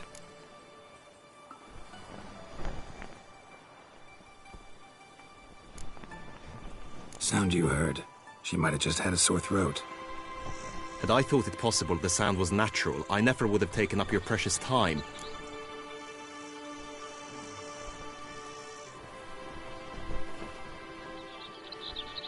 Tell me more about Vivian. Who is she? What's her story? She's Her Enlightened Highness's lady-in-waiting. Her mother was a lady-in-waiting, her father a knight. That is all I've learnt, for the Duchessa grows angry when asked about her. Vivian spends her days within the palace walls. Yet we are in luck, for she has been named the tourney's patroness this year. Thus, each participant will be granted an audience with her. Got a problem then. See, I'm not a participant. I've devised a solution already. You shall take my place in the lists and thus gain the chance to speak to her. I was looking forward to winning the tourney, very much so. Yet for Vivian, I am prepared to sacrifice anything.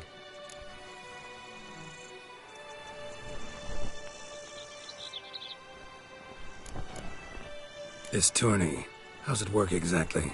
It is the year's grandest and most important contest. Knights from all corners come to face off for the grand prize. And more importantly, for glory. A demanding test of knightly prowess in horsemanship, marksmanship and fencing. I qualified for the first time, had great hopes of winning. Yet... Yeah, I get it. Anything for Vivian. Hardly a regular job, this. Not often I gotta take part in a tourney to fulfill a contract. Fee can't be anything ordinary either. I am no magnet to command heaps of coin, but naturally I shall award you a just amount. How much do you demand?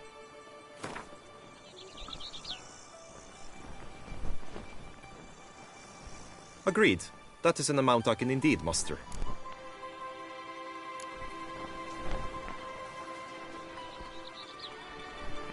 Fine, I'll look into it. Gotta admit, piqued my curiosity. I shall be forever in your debt. Now, we must ensure you are not eliminated from the tourney before you can meet Vivian. Meaning? Could you show me how you shoot, ride and fight, perchance? And you must learn the tourney rules, know how to apply them in practice. I did not mean to suggest I doubt your abilities. Everyone must train, even a witcher. Besides, the tourney contests must surely differ, require skills you don't usually apply, races above all. The choice is yours. Where shall we start?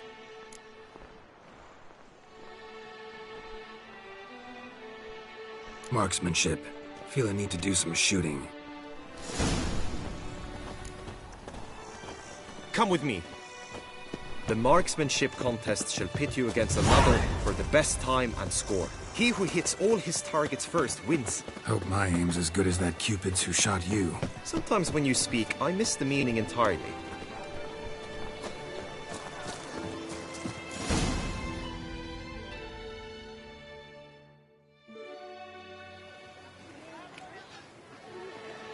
Hit the red targets.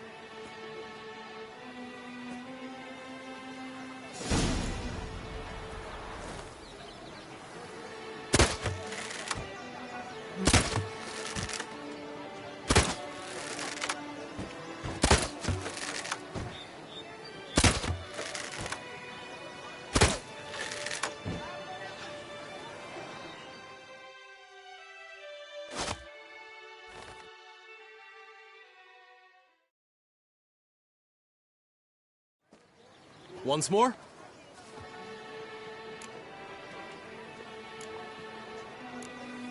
Done enough shooting.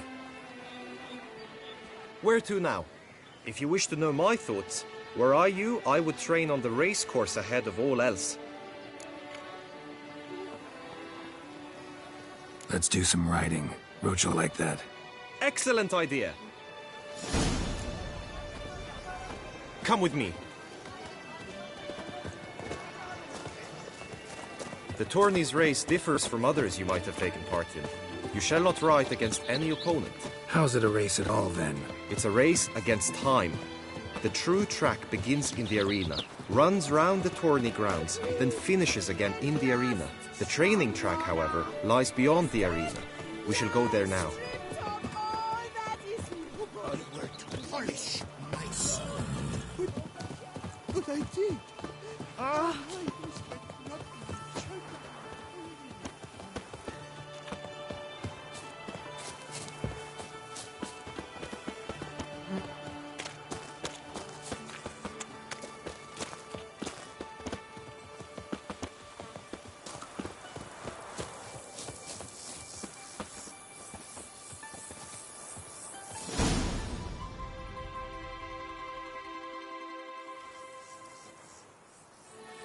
All is ready.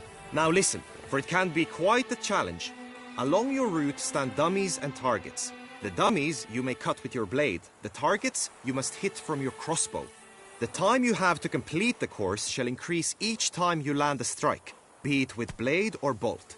It may sound simple enough, yet I've seen many a knight fail this contest and hang his head in shame. During the race proper, judges throughout the course shall tally your points. For now you may ride unperturbed by those matters.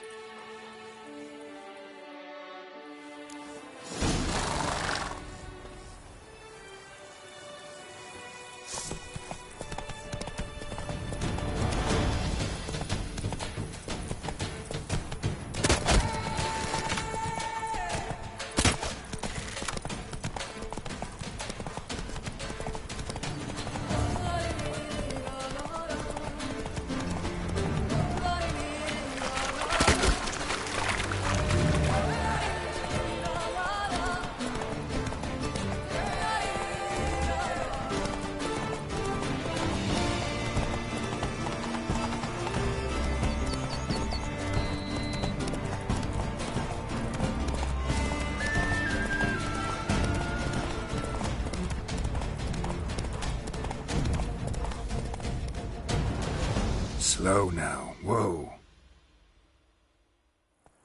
So, have you had enough, or do you wish to ride again? Had enough. Rather not wear my horse down before the real race. Where to now? Be nice to swing, do some footwork, work up a sweat. Very well. We shall practice infantry combat, one-on-one. Each knight opts for his own method. Rainfarn, for instance, fights halberd in hand.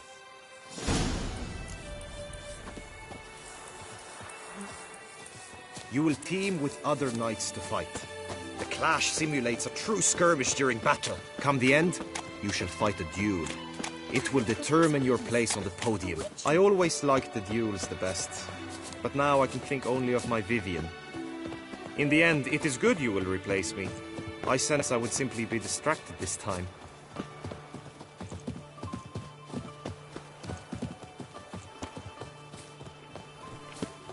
The gods have sent a beast as punishment for our sins. We have ceased to suffer our ancient...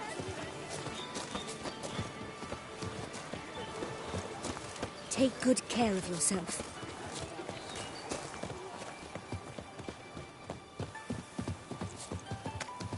Stand at the center of the training ground. A knight will approach and challenge you. It is right and fitting, Witcher, that the Duchessa summoned and you came. You wish to spar? Why not?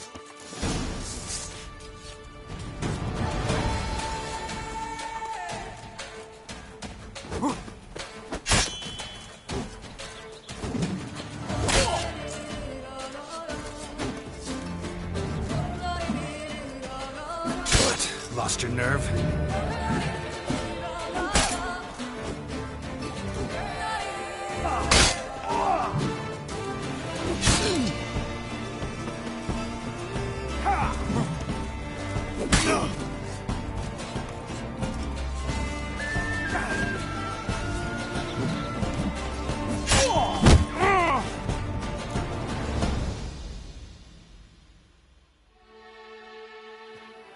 Do you wish to practice fighting a moment longer?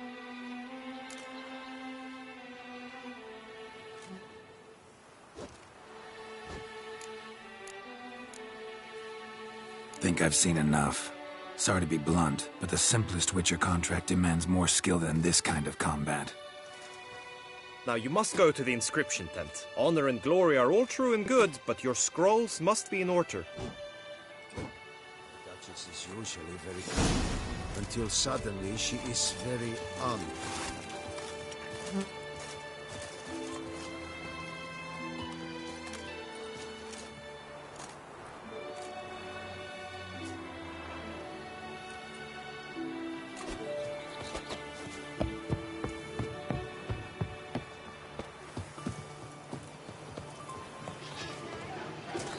There's naught to be done.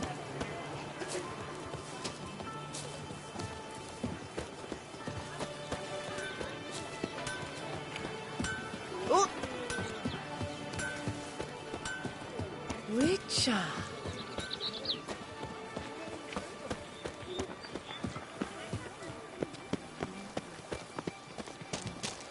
Oh?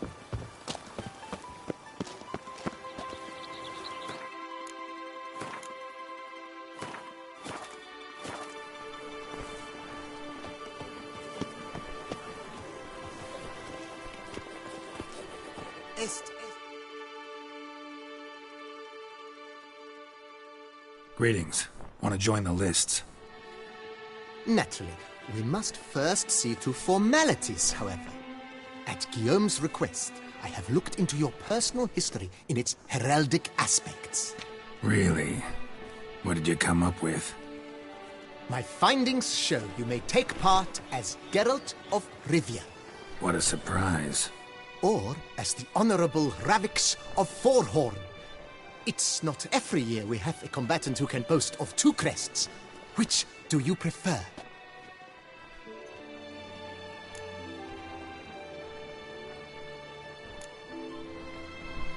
I'm Geralt, not about to fight under a false name. You may now take the shield bearing your crest. I'm a witcher.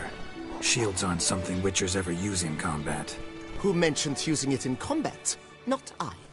The shield commemorates your participation in the tourney. You may take it as a souvenir. In that case, thanks. Have you been instructed as to the tourney's challenges, prizes, and vows? If not, I do hope you will allow me to tell you about them.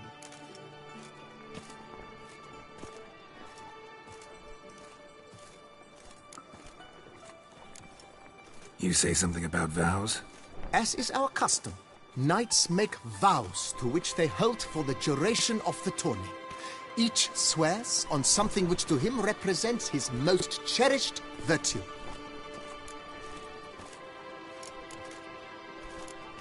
Gonna come right out with it. I'm a sucker for prizes. The winner of each contest shall receive a trophy. Whoever has the best result once all contests have played out shall face last year's champion in a final duel for glory and the title. Should you defeat the reigning champion, the grand prize will be yours. This year, a sword forged especially for this occasion by the one and only Cornelius of Isengard, a famed master weaponsmith. Her illustrious highness had it brought all the way from Nazaire.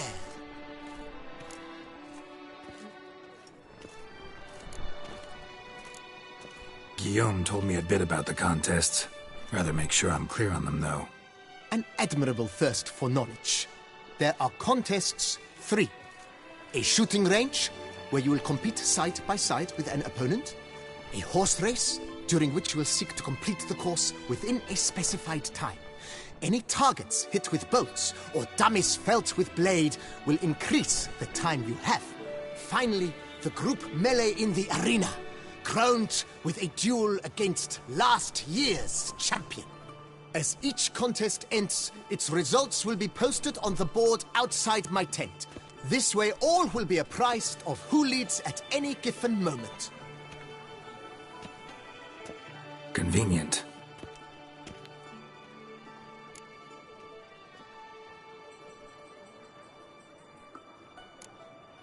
Feels like I know everything I'd ever want to know about chivalric tourneys.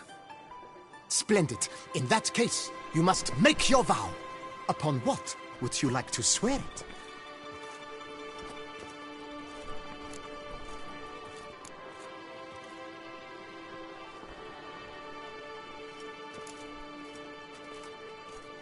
I vow on the love of my lady, Yennefer of Vengerberg, to respect the chivalric virtues.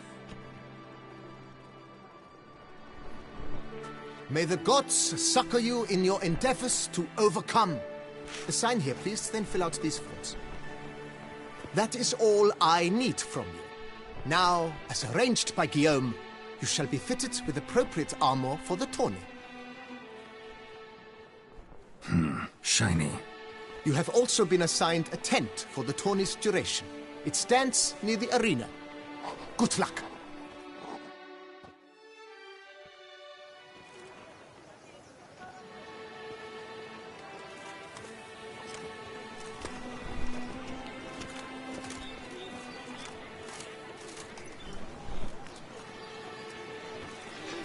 Look by the lake.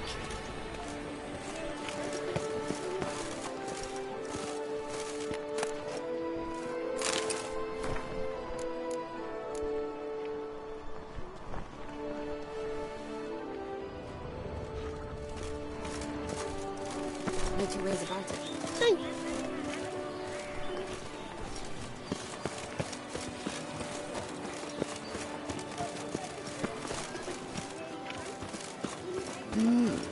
A witcher?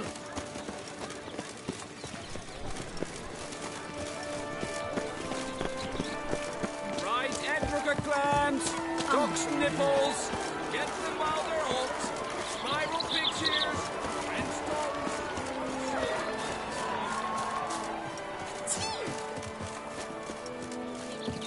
The gods have sent the beast as punishment for our sins.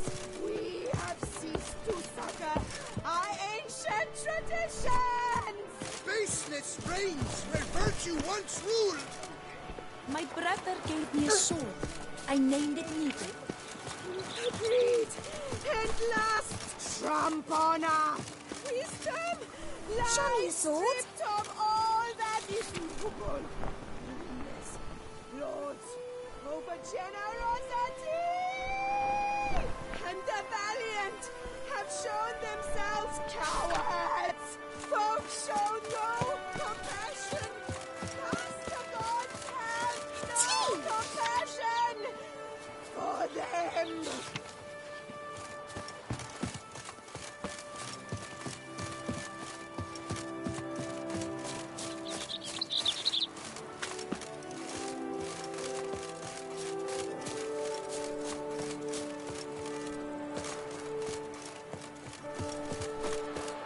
Suddenly a witcher?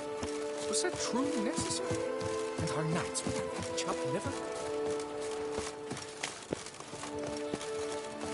Should the beast gods you have espy sent a beast as punishment for our sins, we have ceased to succor our ancient traditions. baseness reigns where virtue once ruled!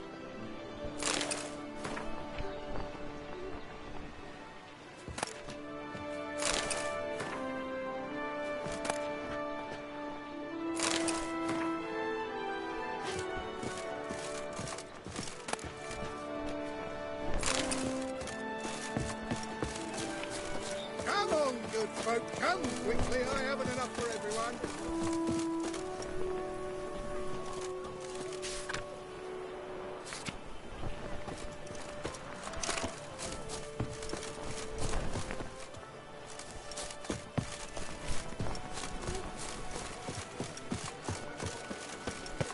Pick and choose while I've the inclination. Once I close this shambles down, you won't see me till next week.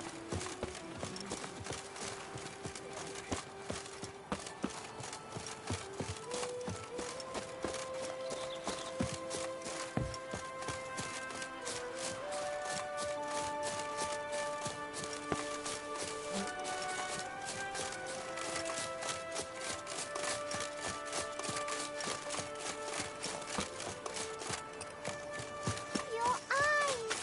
They shine! Wow!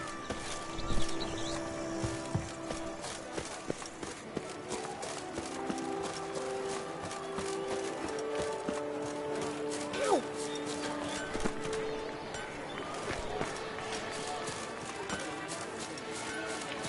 A smashing place we have.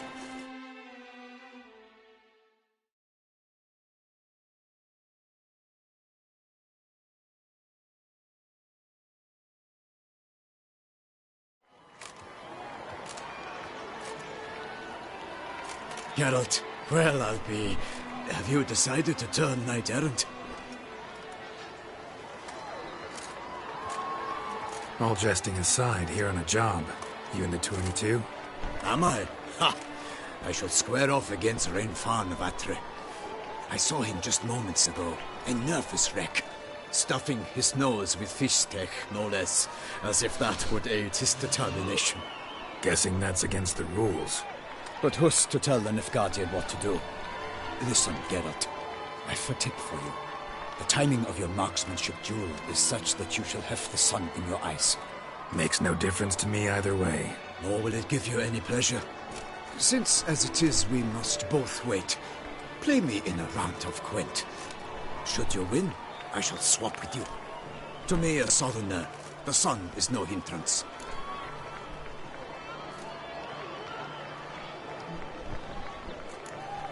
Never turned down a round of Gwent.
I congratulate you. We shall swap as agreed.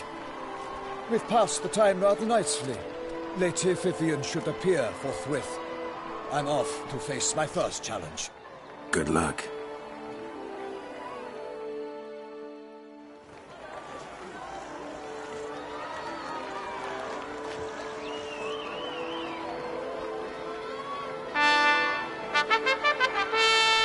Fair knights, I salute you.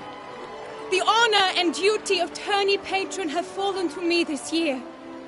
Fight honorably, so that I may bestow upon one of your number the tourney's grand prize. You have sworn your vows. You have readied body and soul. The time has come to test them.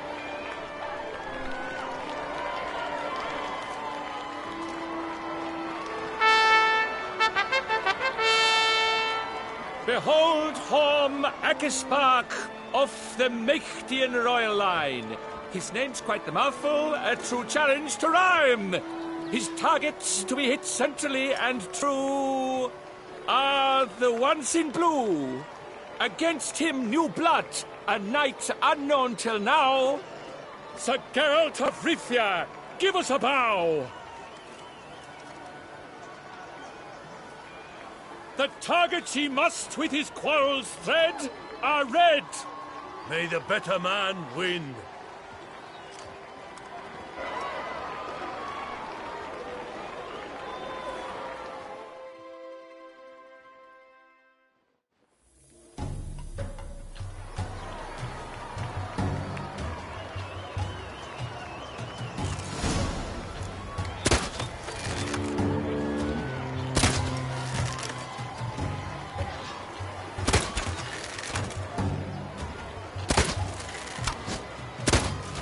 Like a lover ghostly grasping but one fair teat, Geralt's half strewn with joyous victory and bitter defeat. Geralt jumps.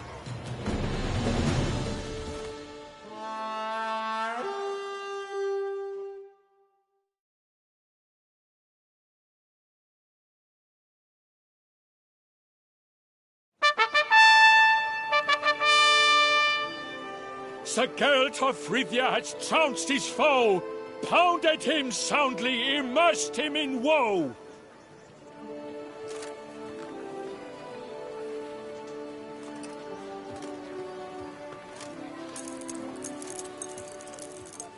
Your prize, sir. A crossbow adorned with your crest. I congratulate you. Thank you, my lady.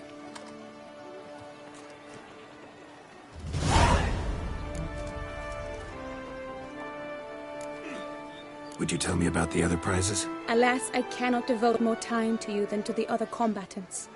I have duties to attend to. Forgive me. My medallion's vibrating strongly. Can only mean one thing. Magic. The explanation is disappointing, I'm afraid. The fragrance I use, it's mixed by a sorceress. To lose to an opponent such as you is a victory of its own. Accept my congratulations as well. Thanks.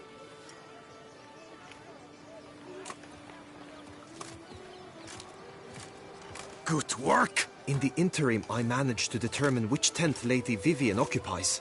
Perhaps you could find a clue within it. You're right. Vivian's cursed in some way. Sensed it when she opened the tourney. In that case, we've no time to lose. Let us go.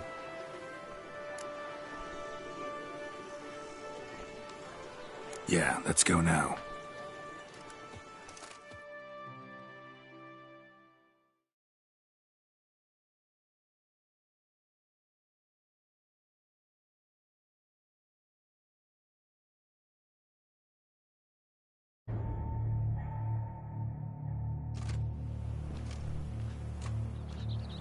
This is her tent. You must look inside. Search it. I shall hoot like an owl should someone approach.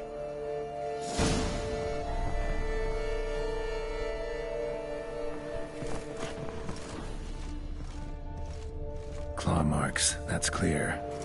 Not sure what beast left them, just that it's big. Thou hast dove's eyes within thy locks. Thy lips are like a thread of scarlet. Thy two breasts are like... Oriole feather. Vivian keep a bird as a pet? No sign of it here, if so. Bruxay tend to be fond of birds. Airs and salts. Used to make compresses.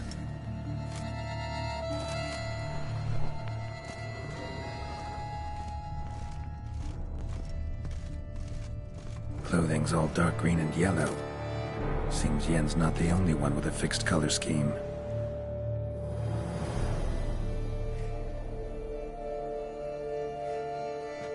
Someone approaches. Quickly! You were supposed to hoot. We shall speak later. We must return to the tourney now. It's time for the second contest. Sirs, what seek you in my lady's tent? Inspiration? Be gone from here!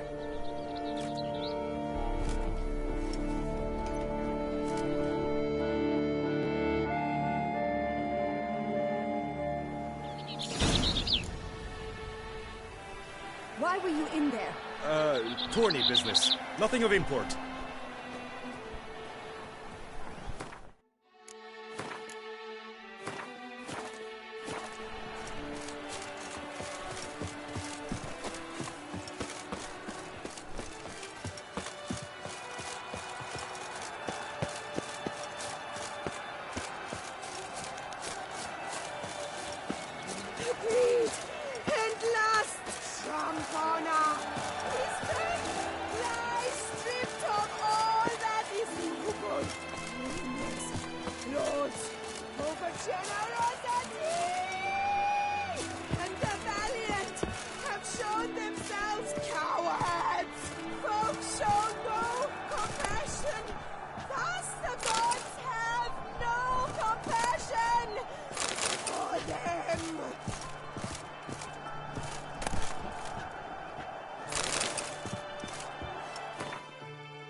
As punishment for our sins! We have ceased to suffer. Eyes, Trotex! Dragon's eyes on a Stop, stick! send the whip, Come await and get those it. running riot. Fresh and wholesome. Our duchy values peace and quiet.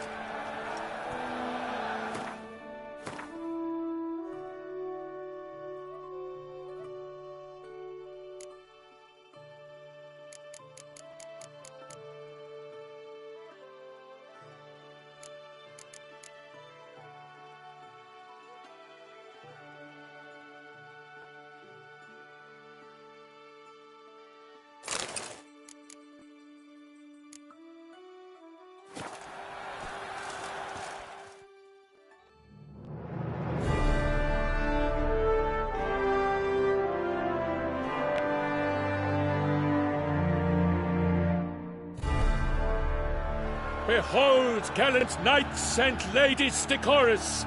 Gaze at the host assembled before us! Look upon chivalry's best and most storied! come from far lands, here to seek glory. Hear now their names as I shout them aloud. Savor their titles, of their presence be proud. Halmarin, the Baron of Longfall. Linus of Metida. Rainfarn of Atra. Horm Makaspark of Make. Donimir of Troy. Guy de Boisfren, in service to the Duchess. Delwyn of Craigiau. Cattai of Dondal. Ansay of Lyria and Rivia a prince. Geralt of Rivia. For Gregoire of Montgorgon, let out a roaring cheer. The faint fire of silence, tawny champion from last year. Today's winner of contests, his victory to secure, shall face a Gregoire in a challenge severe. Does ignorance demand a bard intercede? Does someone need telling how tourneys proceed? How dare you enter a tourney for nobly born knights? Your knighthood came through the grace of my mother, Meve, Queen of Lyria and Rivia, whom you treacherously deserted mere days later. Your presence here is an offense to my honor. And yours is an offense to my eyes. If you're done, step aside, Prince. The tourney's protector, the mate Vivian. Her beauty entrances both beasts and men. My heart's greetings, dear knights. May my grace guide you and show you the path of honor, valor, and glory. Accept my wishes of good fortune, sir, and devote all your strength to the tourney, and only it. The time has come for you, Sir Knight. Mount your steed. Swift be your flight. Ladies and gentlemen of lineage illustrious, soon steeds shall swarm like ants most industrious. To beat time's passage they'll ride like the gale. What a sight to behold, what a lark, what a tale!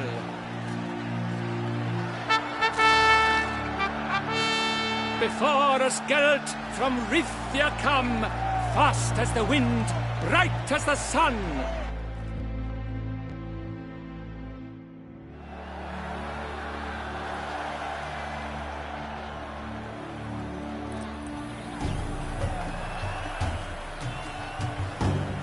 Come on. And he's up! We the thunderous roar, whose pounds the ground. No legion of drummers could make such a sound.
Let's go!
lost, endure and keep...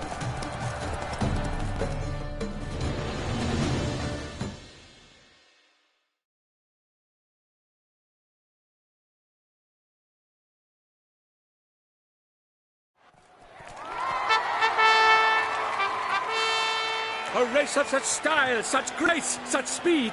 To watch was a pleasure, a treat indeed. To honor our entrance, praise each fair knight. We shall feast from eve till dawn's first light. The finest of wine and food shall be served. If you've blood in your veins, come collect what's deserved. I congratulate you. Here, your prize. A saddle adorned with your crest. Many thanks. By the way, my mate saw a man with white hair sneak out of my tent. Would you know who it might have been? No idea. How juvenile.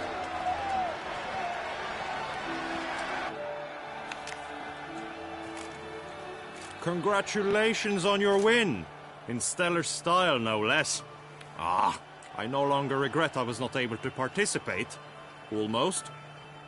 We must drink to this. Come with me to the feast. We shall await Vivian together. Lead the way.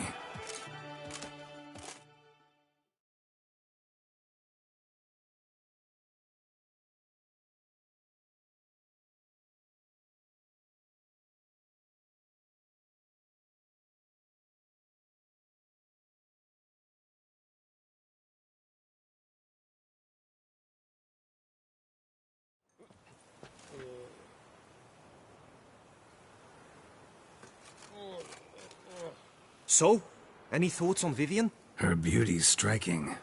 That is not what I ask. Still too early to say anything I'd be willing to stand behind. Found some clues. Got me wondering if your beloved Vivian's not a Bruxa. A Bruxa? You mean a vampiress? Not sure yet.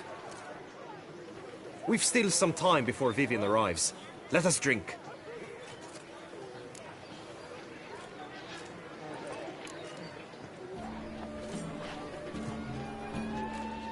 To Vivian, may you find the means to aid her. To Vivian. When I first laid eyes on her, I finally understood what all those poems and ballads were trying to say. Love's not poetry alone. Sometimes it's prose. Sometimes it's just plain ugly. You say that only because you do not know Vivian as I do. A life with her would be sweetness itself. Actually, you don't know her all that well either.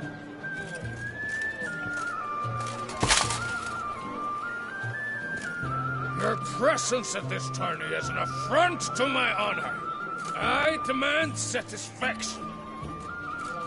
Head to the nearest brothel, then. Coward. Mounted combat in the main arena. I challenge you.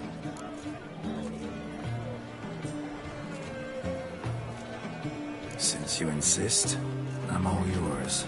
You shall bitterly regret deserting my mother's army once I'm done with you.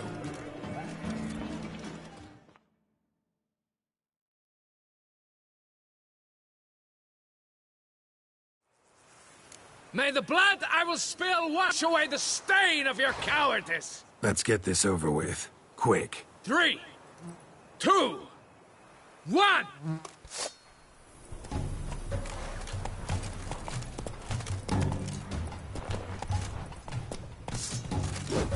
Ow!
The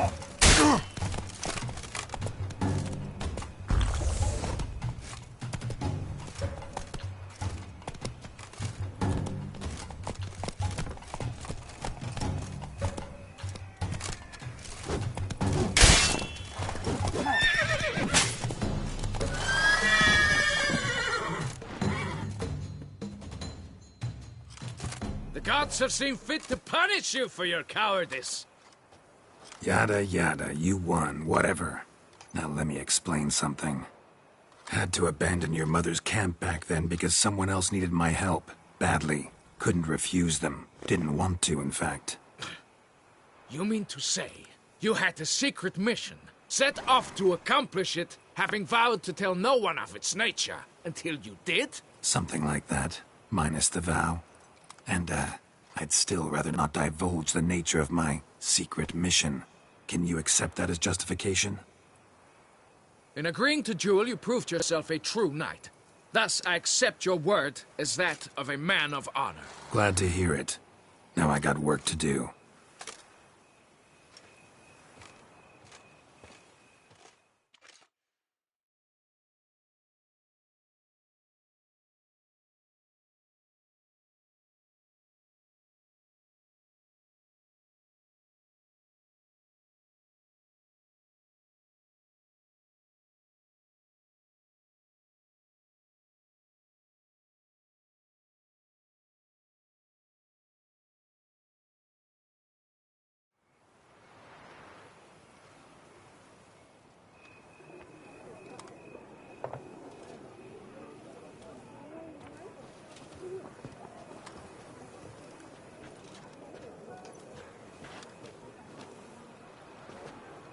My heart swells to behold this beautiful celebration of valor and honor, and to witness you, who embody the chivalric virtues in your lives, strive for greatness.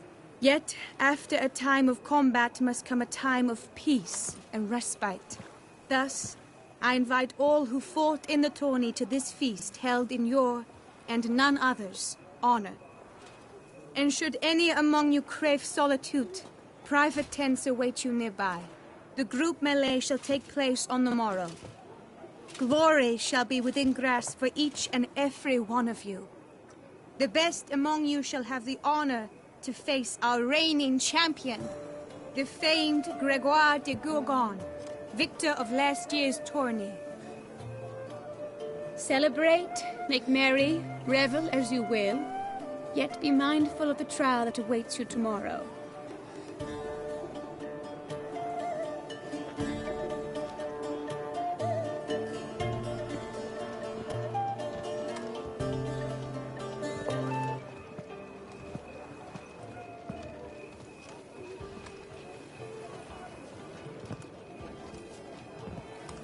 Follow her.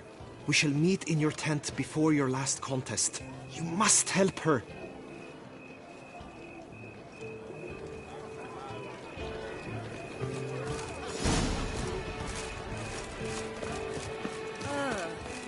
That grey-domed scoundrel, ever-seeking Lady Vivienne.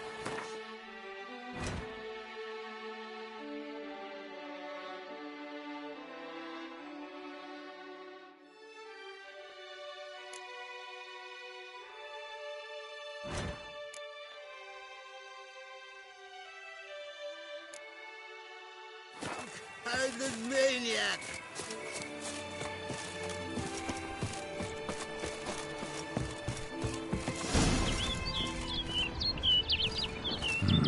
Strange. Was sure I'd find her here. Vanished. Melted into thin air. And that bird. She a Bruxa? Flew off. Worth going after.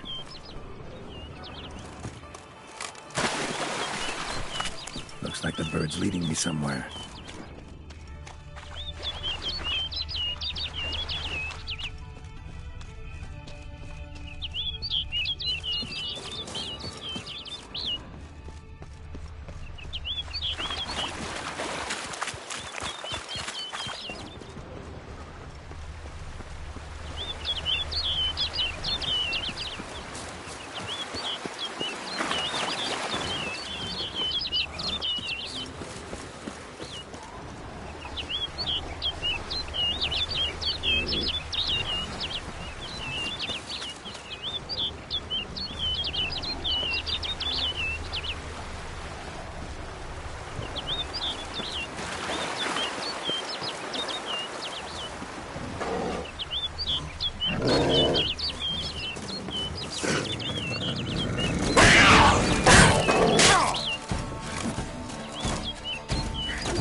flew off over the hill. Might be quicker to pass through the cave.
Witcher.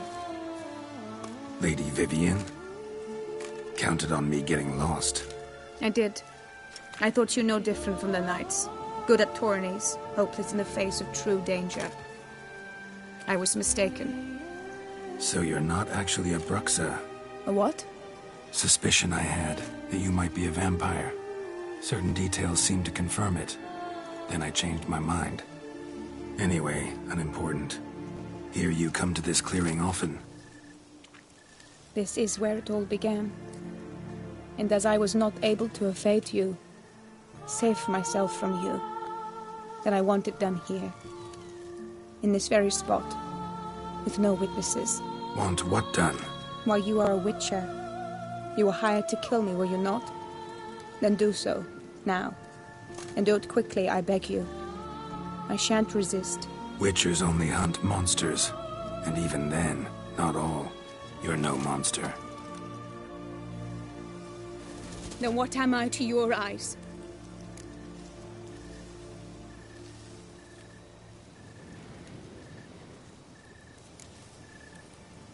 Most likely you've been cursed. Don't know who by or why yet, but hope to find that out soon. If you've no contract on my life, why take an interest at all? Did Guillaume put you up to it? Is that why? He wanted to help you. Asked me to do him a favor. Frankly, if I can do something for you, I'll do it, willingly. Why should I trust you? 'Cause the Duchess trusts me? 'Cause I'm a freak, too? 'Cause cases like yours are my bread and butter? Take your pick. You shall not turn on me. Use what I say against me. You shall not tell anyone?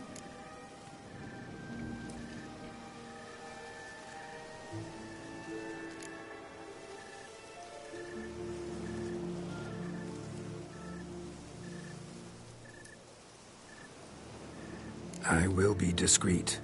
I swear this on the Heron. You mock me. No, it's just... You want reassurances. Too many. If you want my help, you've got to trust me. Won't peep a word to anyone. Unless I decide someone needs to be let in on your secret. So be it. I shall tell you what my mama once told me. When she was with child, expecting me, she and my father spent much time together near the wood, here in this clearing. Mama loved to listen to the orioles sing. She would stroke her belly and say, "My daughter should be as beautiful as that bird. Such is my wish." but a creature dwelt in the wood who envied my parents their happiness. One day it appeared before them to say the whole wood belonged to it, and they had dared to delight in something that was not theirs. It demanded payment, and when my parents said that they had nothing, it claimed their unborn daughter as its own.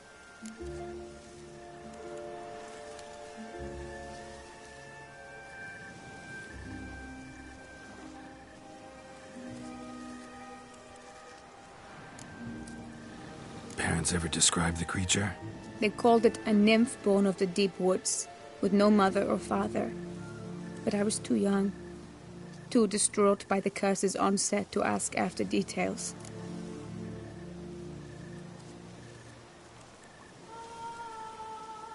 What happened after that? Nothing at first. I came into the world a perfectly normal child, and my parents forgot that day's events. But 15 summers into my life, the curse began to show. Initially only when the moon was full, but now it's advanced so that even in daytime I must use magic ointment to mask its symptoms, to look normal. Thus I thought someone had discovered my secret, then hired you to kill me. In fact, I was resigned to death in coming here. Perhaps death would be preferable to my complete and permanent transformation, for I fear that is what lies in store. Ointment you use includes a potent magic ingredient. You don't have the immunity mages have.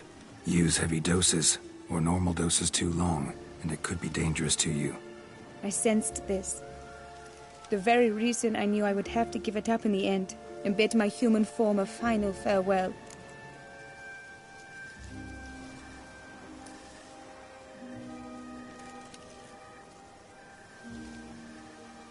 The curse. It could be reversible. Once ran into a baron transformed into a cormorant, ostensibly for good. Managed to cure him completely. And you truly think you could do something like this for me? Can't guarantee a thing. Tough case, yours.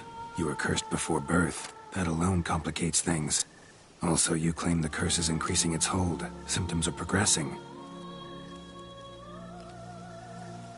Could try transferring the curse onto someone else. What? Out of the question. I shall not allow it to ruin an innocent's life. Is this the only method you know? Only one that's completely safe. So there is another.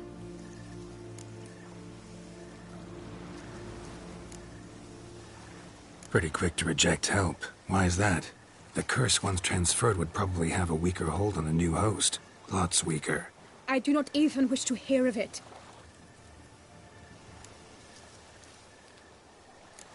All right, there is another. Ancient ritual. We'd need an Oriole egg. Should release the curse's grip permanently. Gotta warn you, though.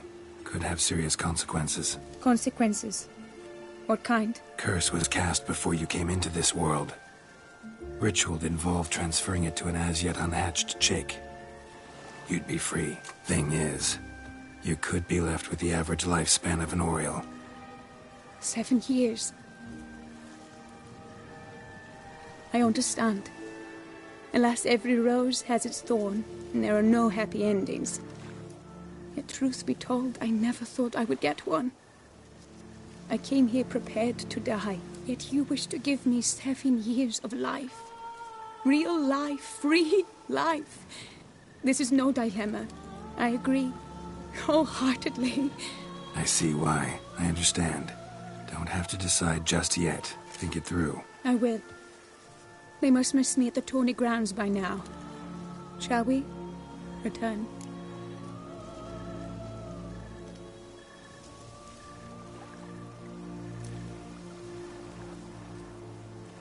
Let's. But are you gonna... Yes. I cannot appear there all in feathers. Pardon me for a moment.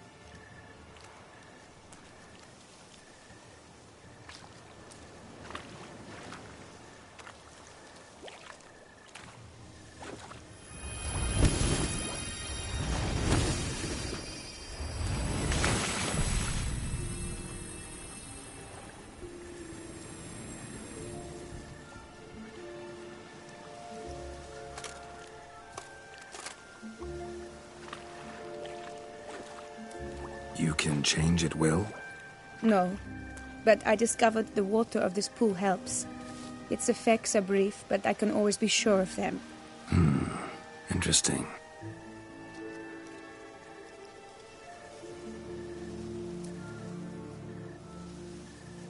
Come.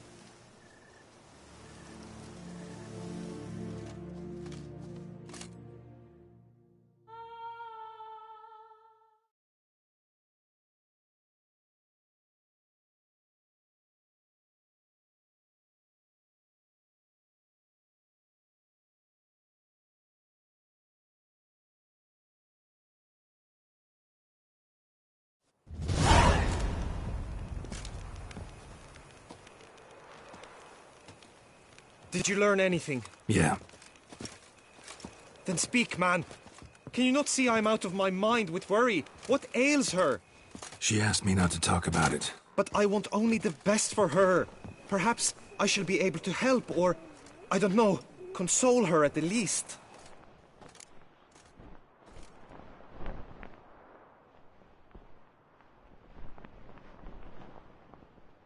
We were both right, actually. It is a curse. One that's transforming Vivian into a bird. Her condition's getting worse. Gods! A curse that is a worse affliction than disease. What now? Can you help her? That'll depend on her. I'll try if she asks me. Significant risks involved, though. Shortening her life to about another 7 years included. What? This is not what we agreed. Tough case. Curse's hold on her grows stronger every day. And I'm a witcher, not a miracle worker. Heard of one other method that could work. Curse could be lifted via her reflection, say in a pool of water. Thing is, we'd need someone who'd willingly assume the burden of the curse. Take it on in her stead. You mean, become a bird themselves? Theoretically. See, curse grows weaker once it's transferred.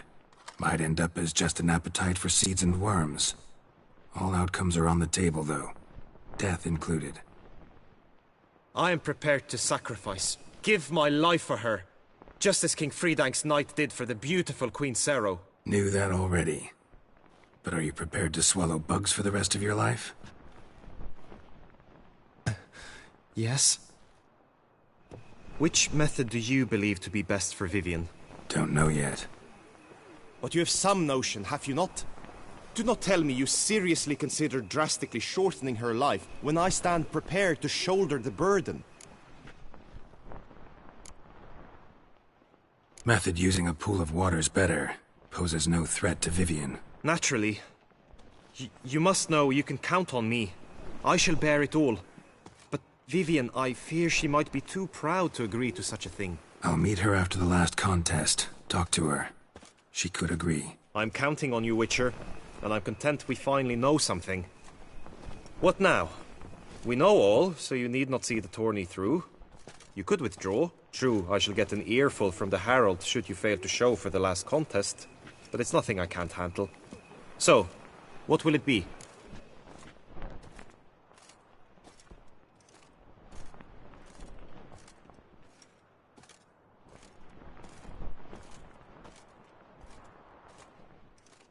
I don't back out of anything. I'll take part in the last skirmish. Besides, Vivian will be busy till the tourney's end. Indeed. In that case, you must meet the other knights of your team. They await near the arena's entrance, by the training ground. Got it. Thanks.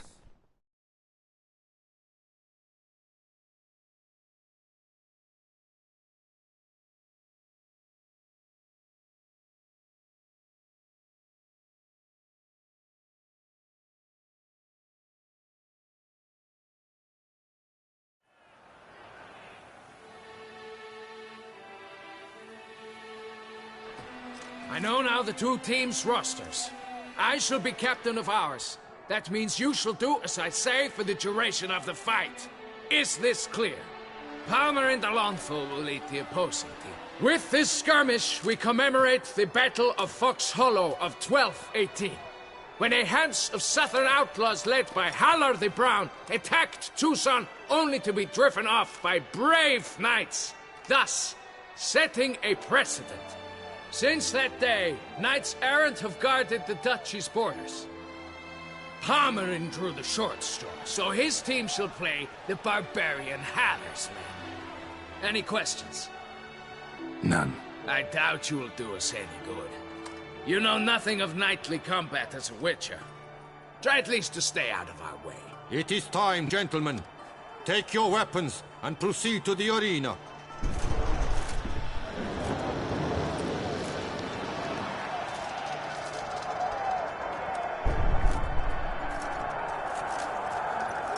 A cheer for the knights, the ladies, the lords. For our next entertainment, the team shall cross swords. 2 rifle crews, 2 coteries shall fight full tilt till one's dropped to its knees. Whose virtue ignores or lance blows unclean shall forever be branded as shameful, obscene. While the knights prepare, let me say I'm elated to behold such a crowd on edge, breath-baited. Whoever here wins the past champion shall face. All others must leave, heads bowed in disgrace.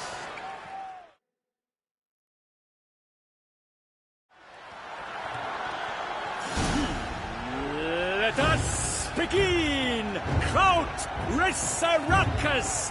Blood, sweat, and tears shall soon follow in buckets.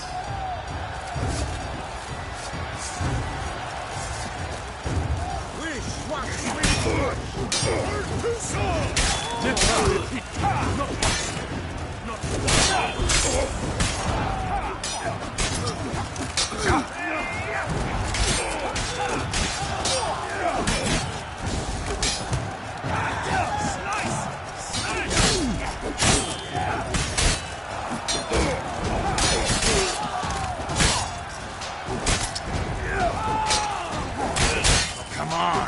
Oh me, oh my! That must have been painful. Like a thorn to the heart, only more painful. Alone girl stands, alone he fights on, but inside does he weep for those who have gone.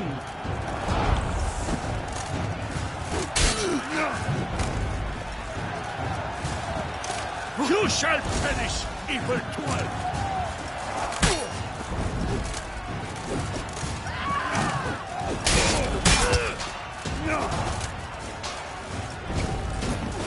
Attack! Attack! Never retreat. Not one step. Not one step. Swish, swash, swish, swash.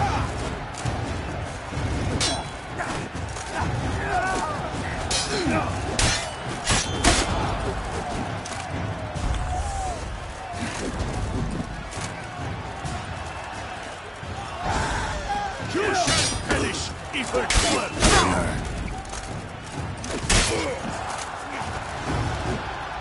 No mercy! I shall never retreat, not one step!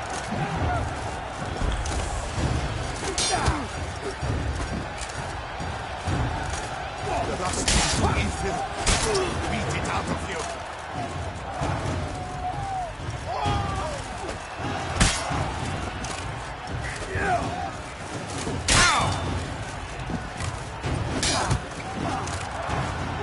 Come on!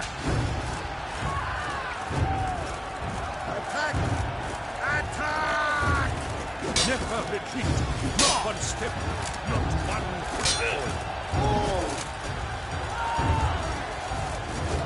Swish, swash, swish, swagger!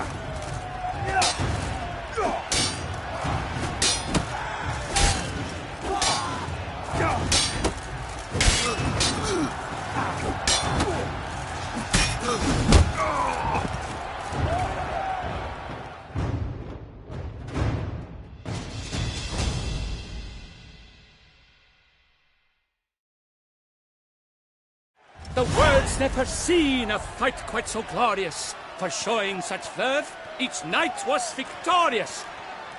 Yet in tourneys as in life, but one champion may reign. Today he is the one. Praised be his name. He felt a whole host, slew the most. To Geralt of Rivia, who the strength of lions boasts. He sailed through all trials, each test he passed with ease. but now awaits the last. Will it bring him to his knees? For Gregoire de Gorgon, who on this ground's last won, shall spar him for the title, and the day is done. To the tired Tremenda, we salute your endeavors. Return to your wives, your loves, your whomevers.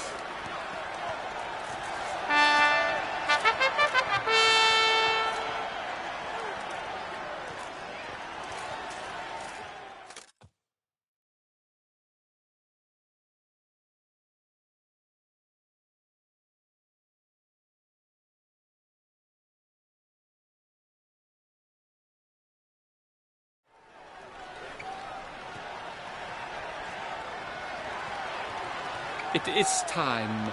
Step into the arena. Should you suffer grievous harm during combat, have you any last wishes, any missives you wish passed to your loved ones? Thanks, I'm fine. The Witcher of Rifia, Geralt his name. Though aged be his visage, do not disdain. His locks true are white, but he was born to fight.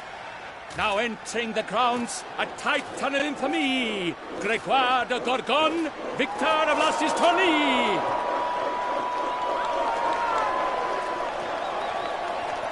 I wish both combatants good fortune and fame.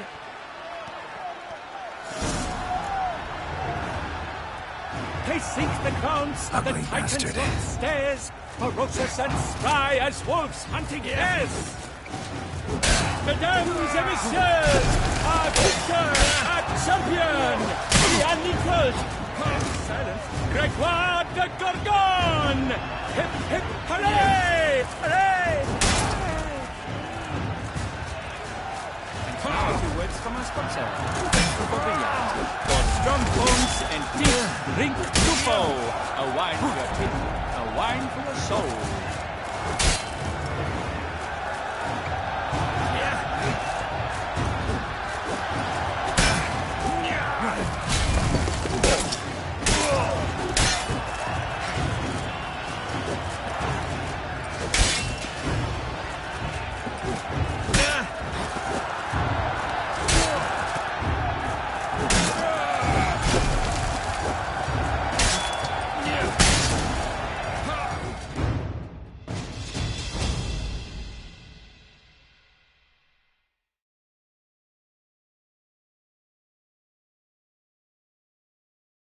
Geralt of Rifia, this year's champion! A sight to behold! He defeated Gregoire de Gorgon! Hail, Geralt! Herald! Herald! Herald!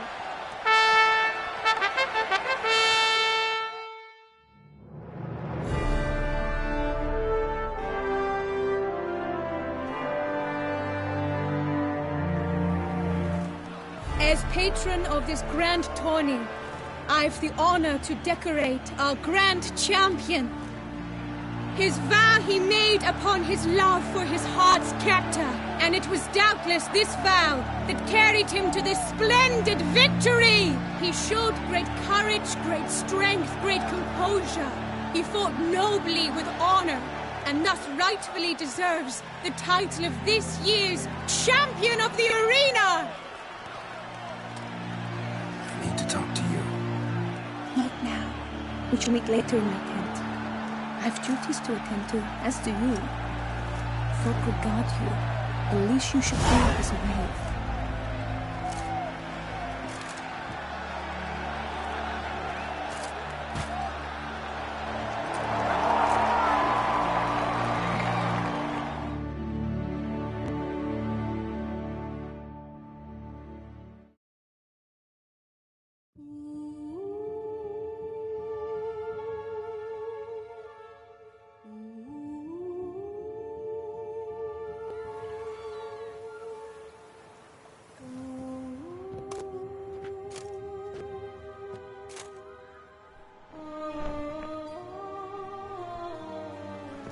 Greetings, my lady. Have you decided? I have. I stand by all I have said. I wish to endanger no one and thus choose the method involving an egg. If it's to be the egg of an oriole, I know where to find one. There is a nest in my clearing. Might you explain the nature of the ritual?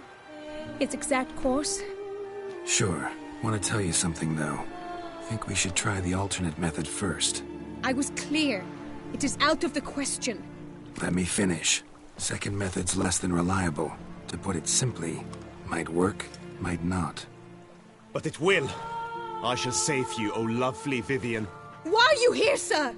This is a private conversation.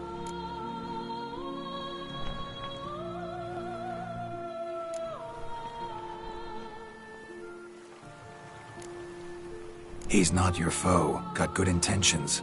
You guessed right. He hired me. But only because he wanted to help you. Be not angry, my lady.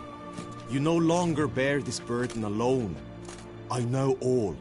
You told him! I know a curse afflicts you.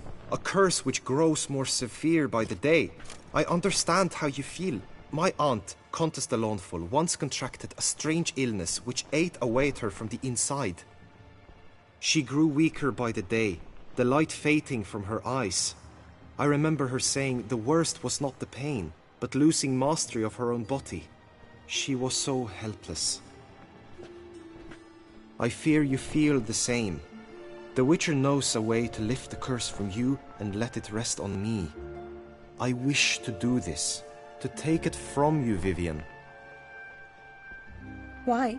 Because I love you. I might have died in the arena. I sought to slay a Shaelmar for you. But now I see the fool I was. Now I see how I risked my life for no purpose.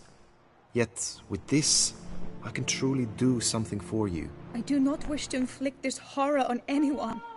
You saw how it looks, Witcher. I turn to you as one elder and hopefully one wiser as well. Do you think this a good idea?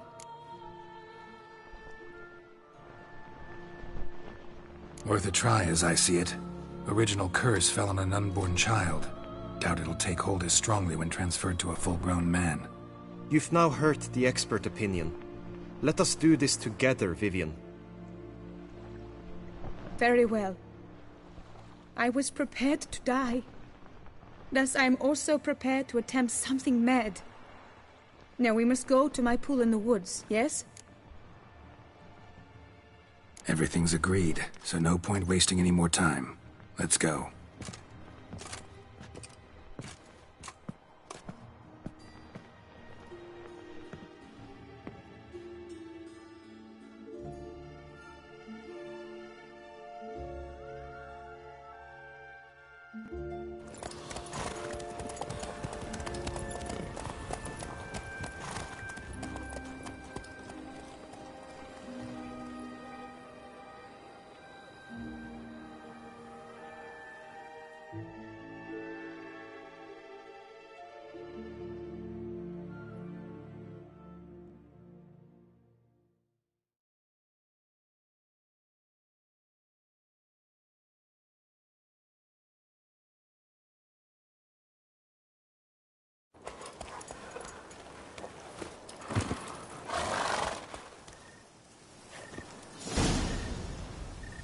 The aunt you mentioned. What became of her? She passed on.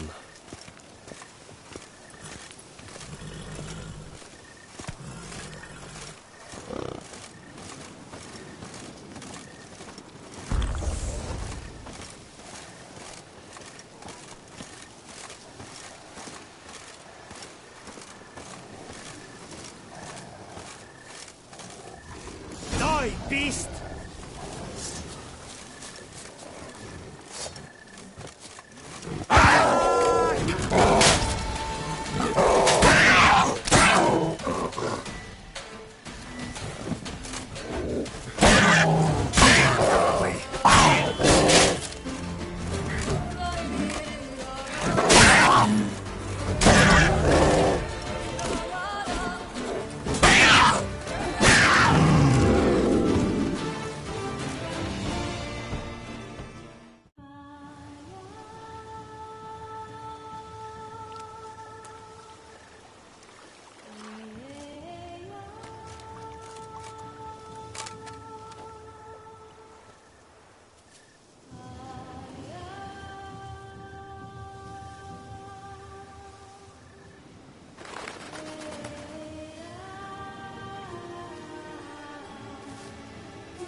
So, this is my true form.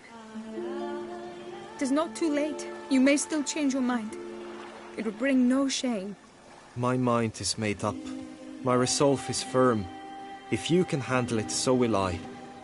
You are beautiful to me, even as you stand now.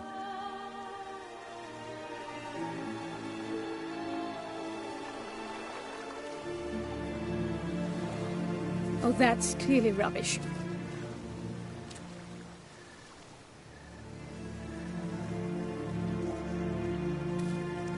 Shut your eyes, both of you, and don't move.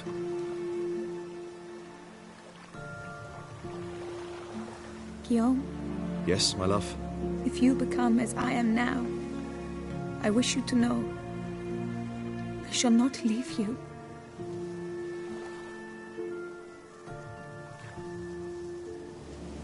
Picture yourselves reflected in a pool of water. Focus on that.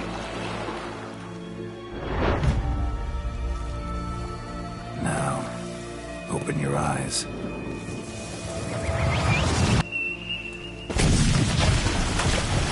Damn, think it might have worked.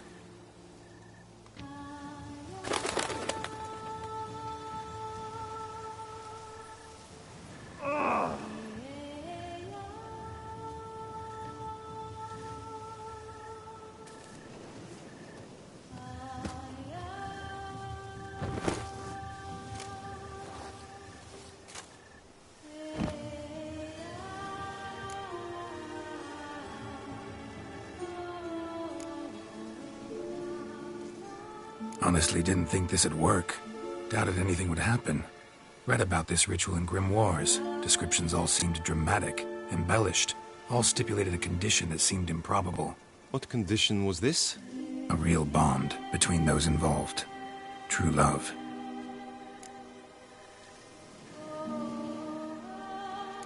How do you feel?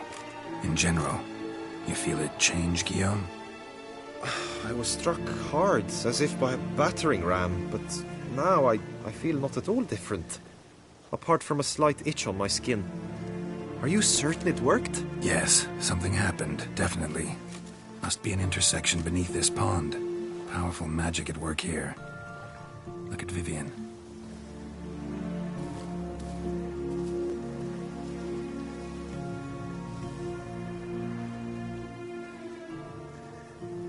What now?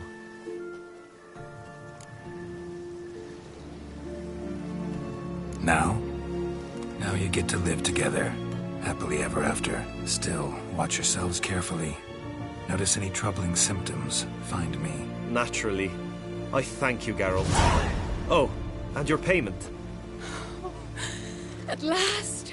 I've so much to make up for. Balls to attend, distant lands to see. Free at last. As a bird. Ha! I find you droll. I had not noticed before. But you will not fly away without me. That remains to be seen, I think. But I too must thank you, Witcher. Don't mention it. You take care, both.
Good tidings?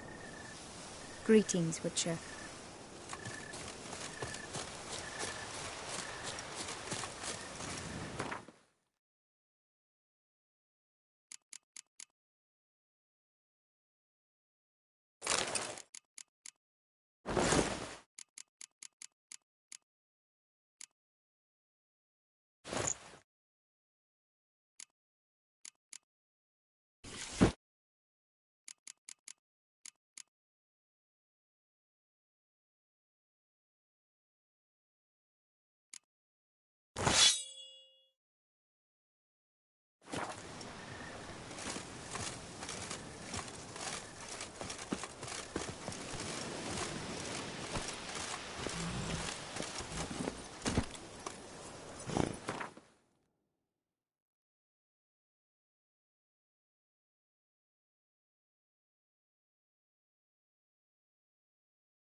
Come on, Roach.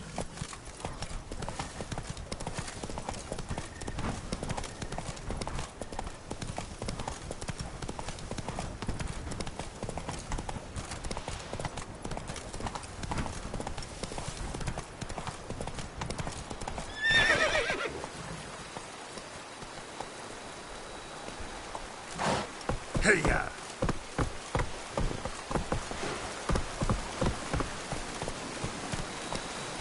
Move it! Come on.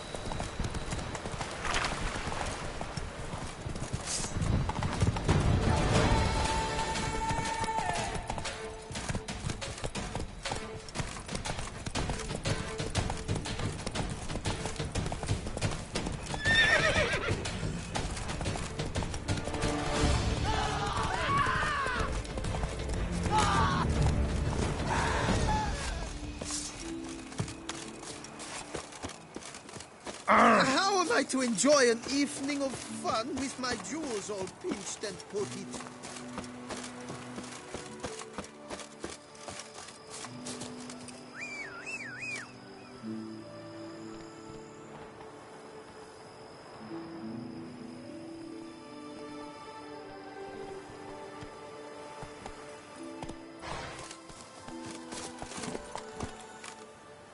Go, go.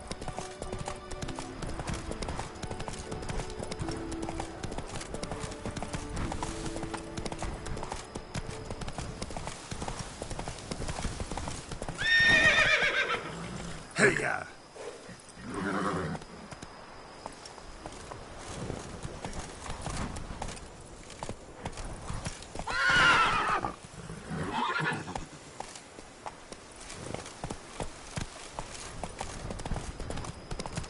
Go, go. Hey-ya!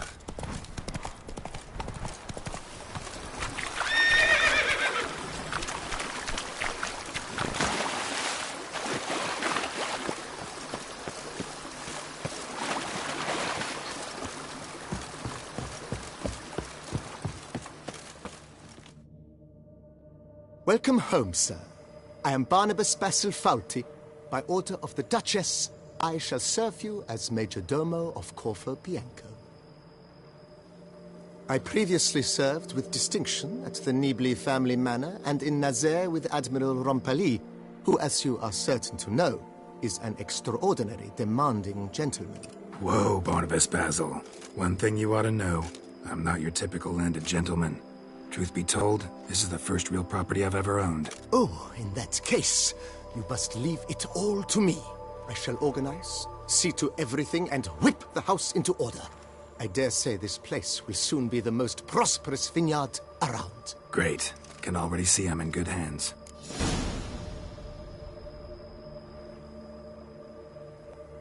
Vineyard comes across as a place with a rich history. Know who owned it before me? Baron Rossel, who went bankrupt, forcing him to sell the estate to the Duchess.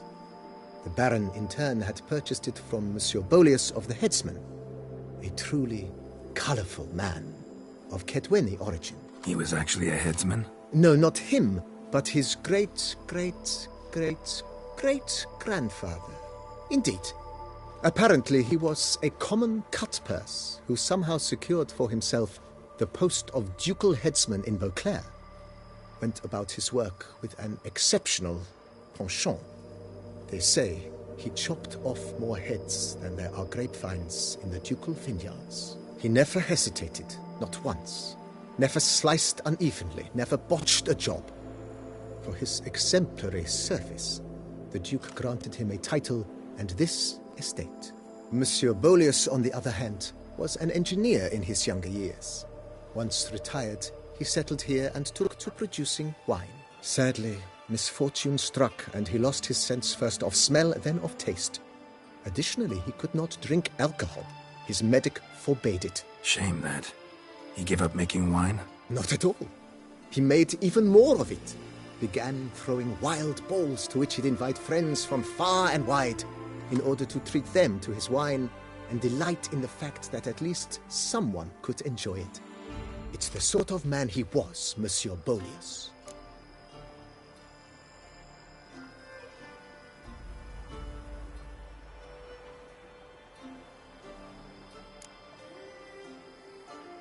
Mind giving me a little tour de Corvo Bianco? Not in the least. Follow me, please. I think it would be practical to begin on the hill.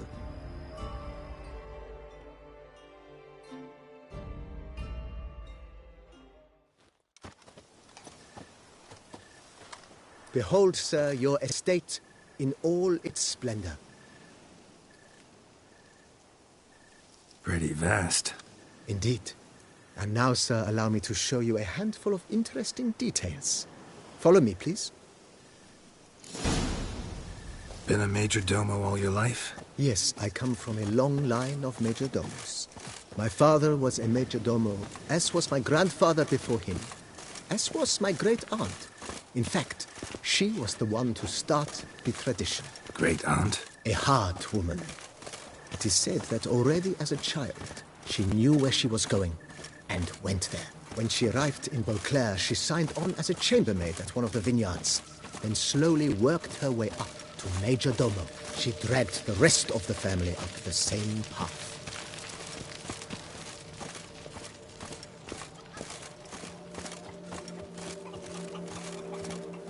The servants' quarters. I occupy the green home. With the Duchess's permission, I have hired a full staff. Their salaries to be paid from the ducal treasury. Nice of her. Not the most sightly part of the estate, I admit. But I think it worthwhile for you as master of the domain to know where the help stays.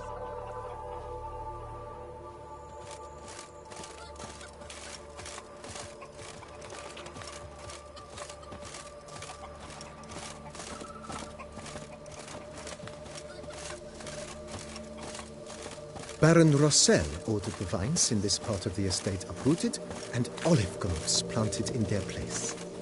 They look beautiful, especially come spring. Don't look at all bad now, either.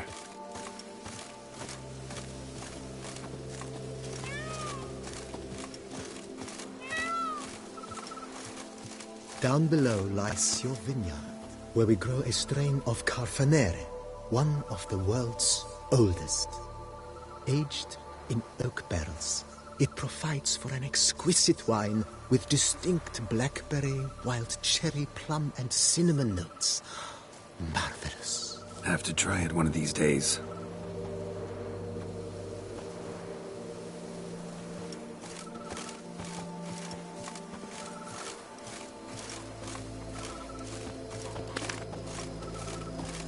Nice well. Picturesque. Yes, though it ran dry long ago. During the raucous feasts Master Bolius held, he would order it filled with wine. There's a tale about a guest attending a Bolius ball for the first time and thus unaware of the custom. He had suffered great heartbreak and had decided to end his life by jumping into the well. The festivities were coming to a close, and the well was nearly empty when the suicidal guest finally jumped. Instead of killing himself, he merely broke his legs. To numb the pain, he drank the wine. Drank himself to death? Not at all. When found the next day, he had concluded he'd witnessed twin miracles. The water had been changed into wine, and he had survived. He retired to a monastery in the Dragon Mountains and began preaching the wisdoms of Lebioda.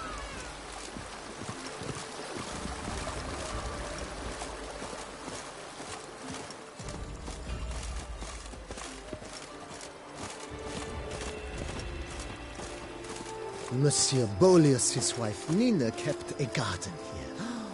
A supremely lovely place it was. Bit neglected now. I agree. Yet nothing stands in the way of restoring it to its former glory, and once again planting it with herbs and other vegetation.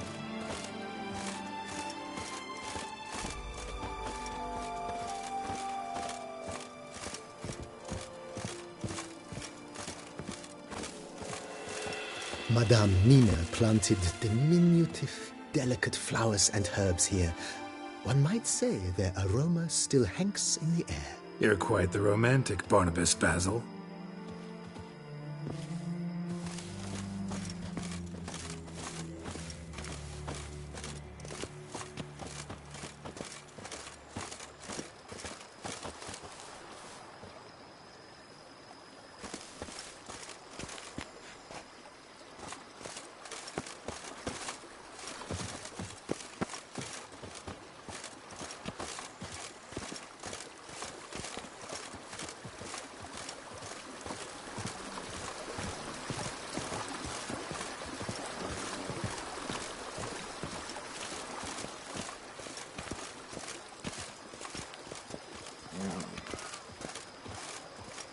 This served as an additional wine cellar in years of plentiful harvests. Bit of work and it'll make a fine stable for Roach.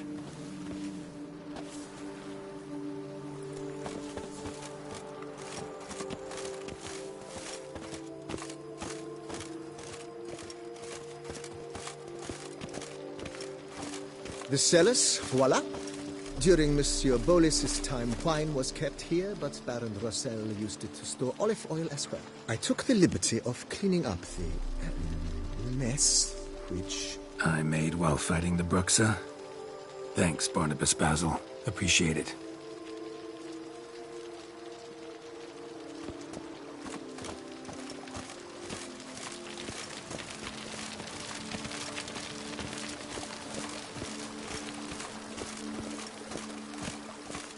As you can see, the facade is, how to put it, slightly stained.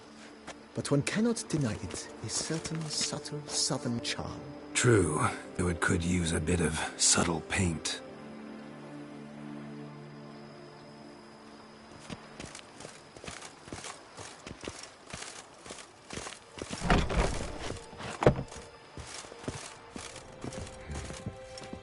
And welcome inside. On the left is the master bedroom. On the right, the dining hall and kitchen. Upstairs, you shall find the guest room, currently used for storage. Not a bad idea. At the moment, the house is only minimally furnished. Yet I believe we will, together, devise some innovative arrangements. A few paintings, for instance, would breathe new life into the abode immediately. With that, sir, you've seen the full lay of the land. Corfo Bianco is a beautiful estate. Though one must admit, time has taken its toll.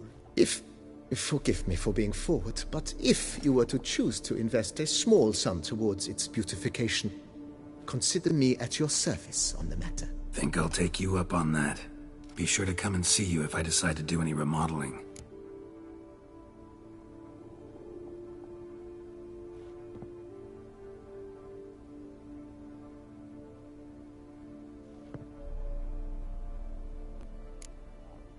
Thanks. Gotta get back to my business now. See you soon.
Get a haircut from you?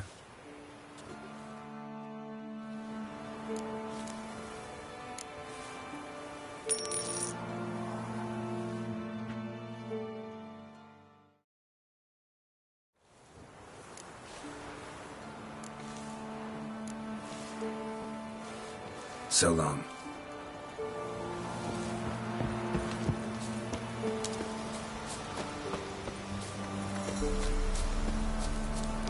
To the trade keeps it under a bay.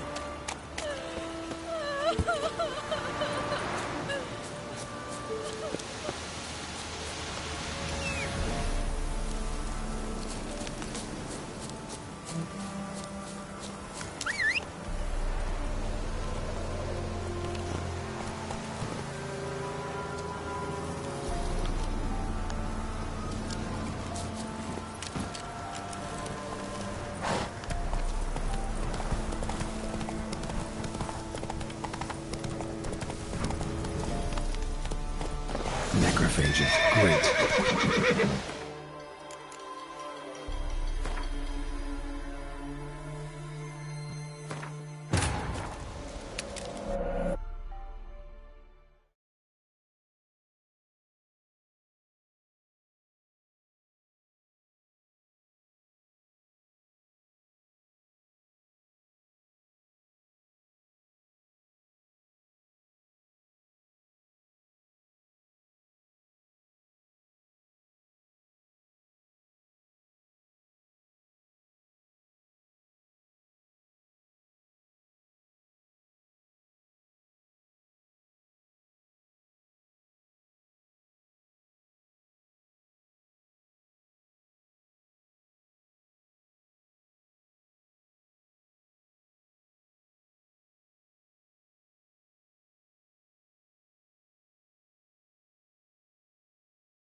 haircut from you?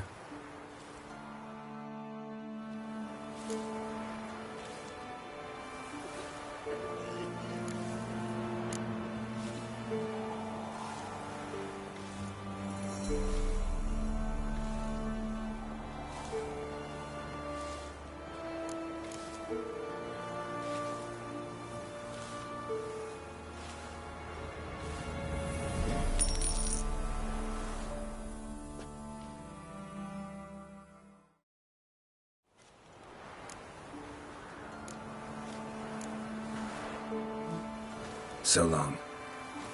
We shouldn't. We can't lose hope.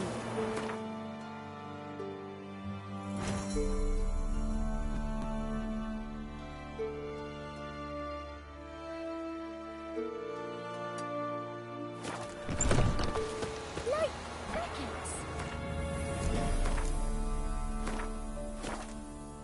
Chew 'em or swallow 'em whole.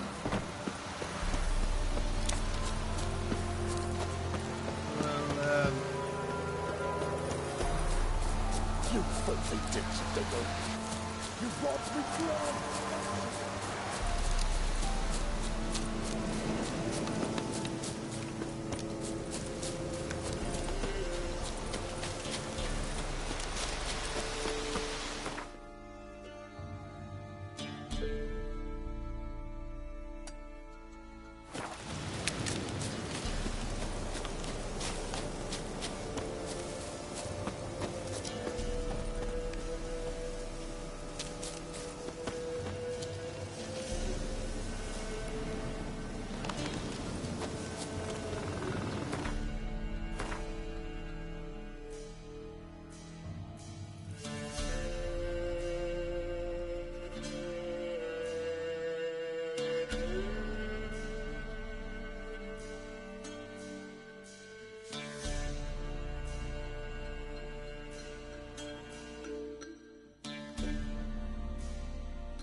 Necrophages. Great.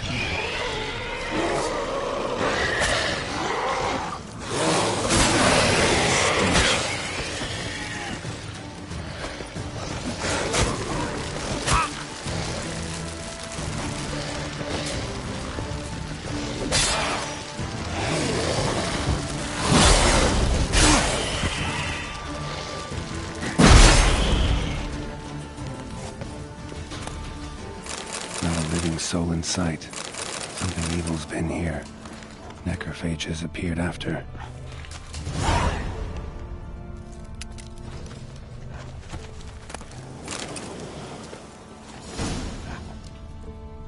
Cuts. Shallow, but each hit an artery.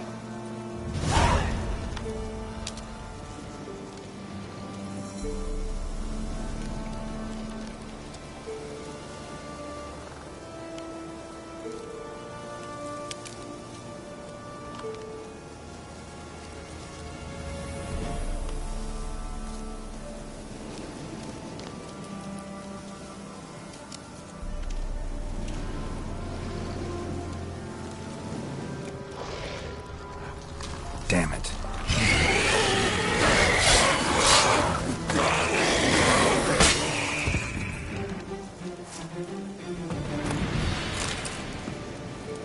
Arm severed above the elbow with one blow.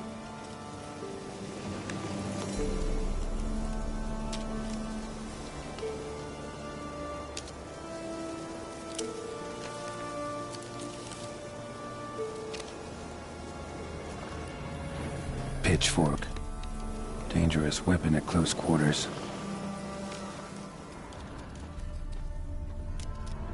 Imperial mustache, plump cheeks. Important man. Cause of death, stab wound. Blade between the ribs, straight to the heart. Holding something. Silver chain, snapped. Ripped it off someone. Something odd about this. Might find more clues in the village.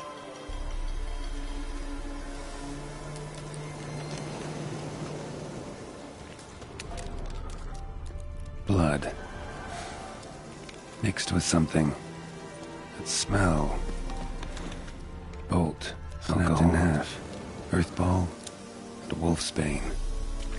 A potion.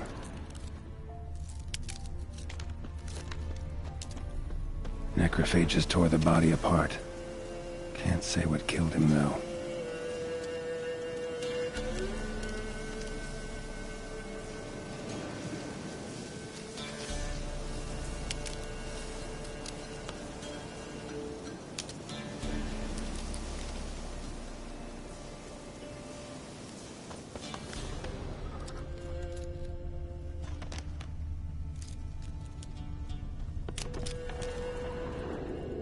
Sword wounds.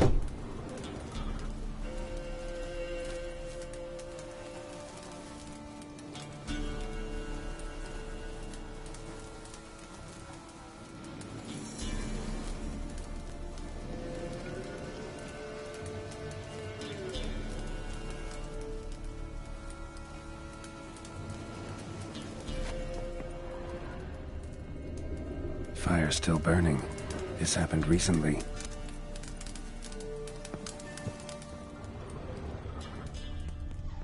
Somebody's well off. Especially for Velen. A Leshen's head. Chopped off with a sharp knife. Well, well.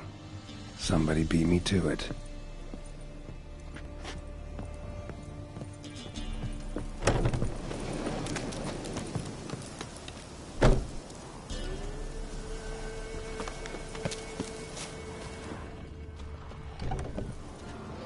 Blade pierced her back, between vertebrae. Severed her spinal cord. She couldn't move. Bled to death.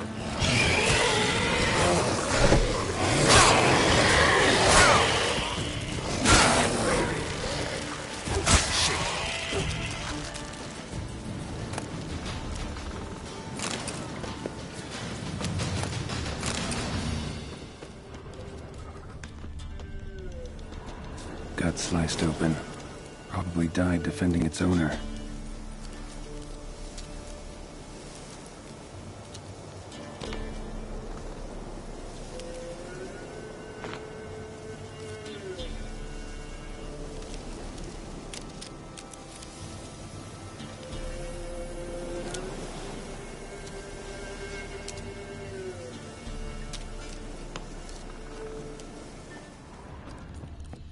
First cut severed the aorta, second hit the femoral artery. He died quickly, didn't put up a fight. Hey, wait! Damn it.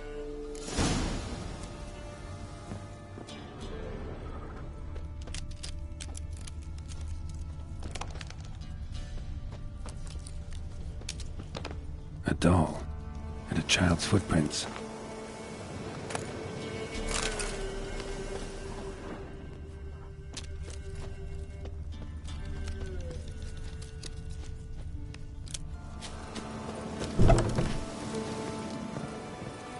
In one window, out the other. Smart.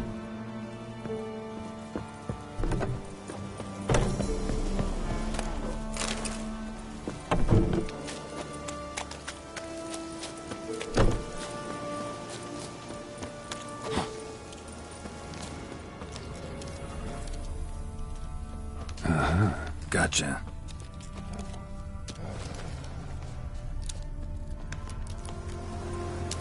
Don't worry. I'm not going to hurt you. Calm down. Just want to talk to you. Leave me be! Killer! Murderer! I got it wrong. You've cat eyes! Same as him!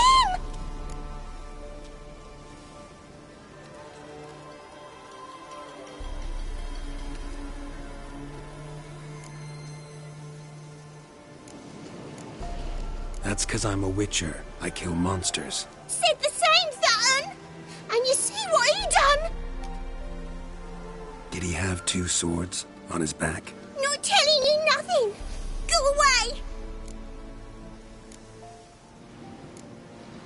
Huh. This doll yours, maybe? It is?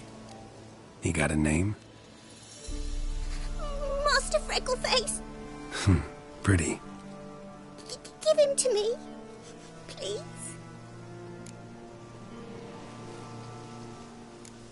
Doubt Master Freckleface would be much help on the path, so...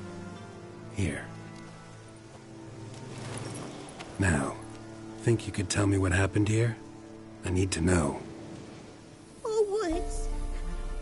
They was haunted. Some spook. Uncle Silvermere said we best fetch a witcher. So one came. Looked lots like you, but there were evil in his eyes. He bought the spook's head, except Uncle Silvermere wasn't happy about something. He yelled and he cursed. And then he went to the barn and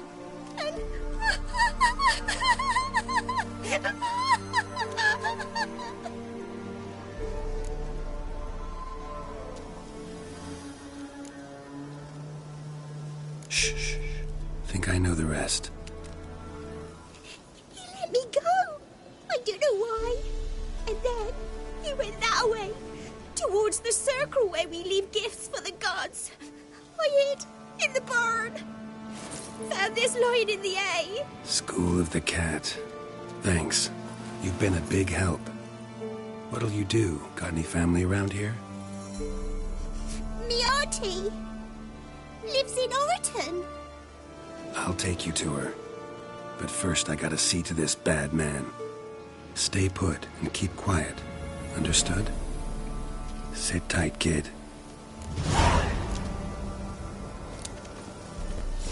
If you went off towards the circle, that'd be the place to start.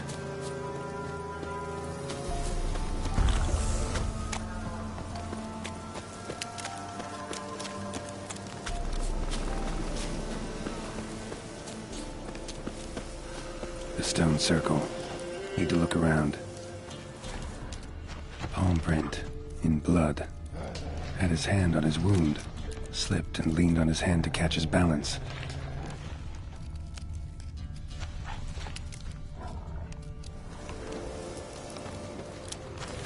Footprints. Barely visible. Must be him.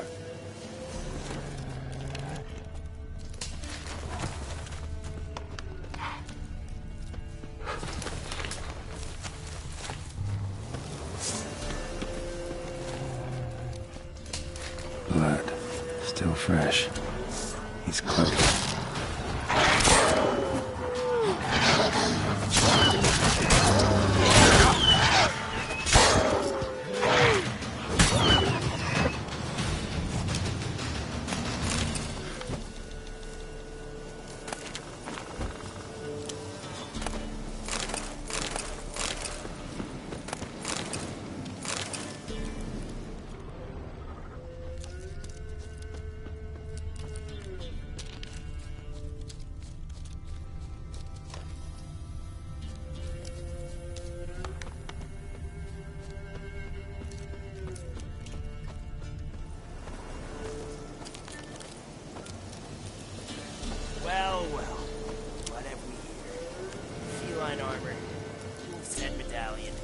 crossbreed.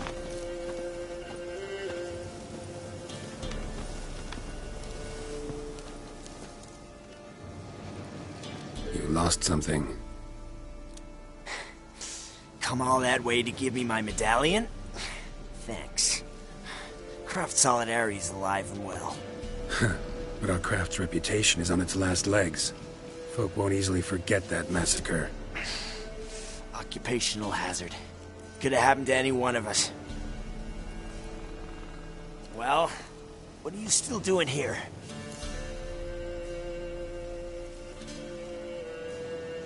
I want to chat first, then we'll see. Take your seat. I'll stand. Now talk. Honorton, what happened? Come on. You know what happened. Know what they wanted to pay me for the lesson? Go on, guess. 50. Ha ha, if only. 12. Understand, pal? 12 fucking crowns. Barely covers my potion ingredients. What had you agreed to? That several times over. But when it came time to pay up, you know the routine. Oh, good sir, me young'uns are starving. There's a war on. Gods have mercy. Show some pity. Rings a bell, but that's no reason to kill. I'm not finished. I told them I wouldn't show pity. That if I didn't see gold, they'd wish they had the lesson back. They got these grim looks. Then the alderman spoke. Calm now, Master Witcher. Me and the lads, we hid some gold in the barn, so's the Baron's men wouldn't take it. Come, you'll get your coin right quick. I fell for it, like a fool. One of them chattered on while another jabbed me in the back with a pitchfork. How the hell did you survive that? Pitchfork wounds are bad. Know that all too well. I turned at the last instant. Prongs went in shallow, at an angle. Missed my lungs. I admit, I lost my temper. Lost it bad. I'm used to shit bounties, to the cheating, to them begging me for help and then spitting as I pass. But murder me? Just to save a few crowns? I'm supposed to protect Horsens like that? So I drew steel. And didn't sheathe it till the ground was slick with blood.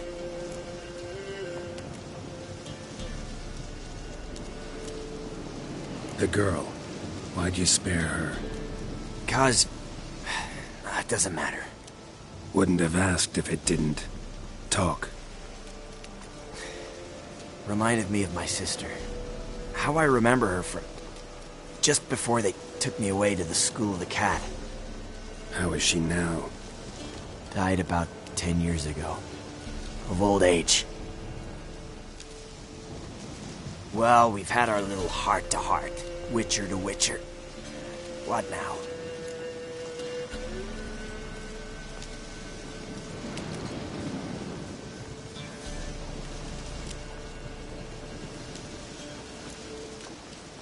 Ultimately, it's not my job to judge you. That's it? Not gonna lecture me? Make me promise to mend my ways?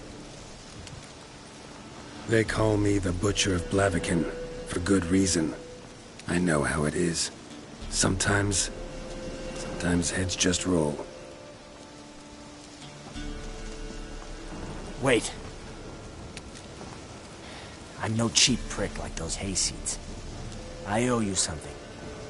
Here, directions to my stash. Take what you want. Thanks. No, thank you. Good luck on the path, Wolf.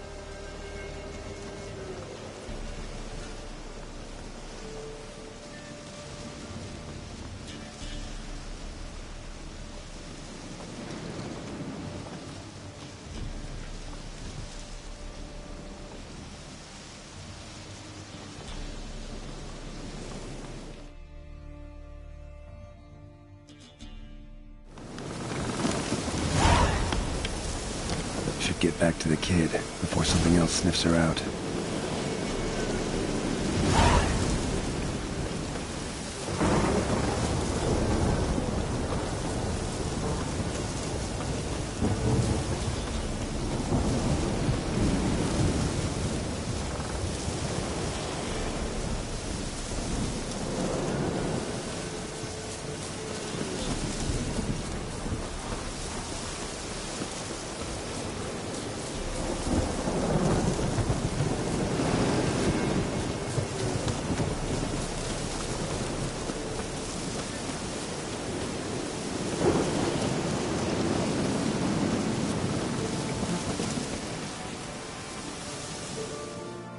back! I thought you'd not return. That he'd hurt you too. I'm fine. And you don't need to worry about him anymore. So you'll take me to my auntie's? It's awful here.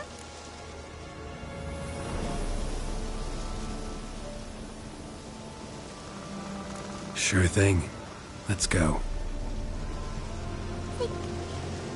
Think I could ride on your shoulders?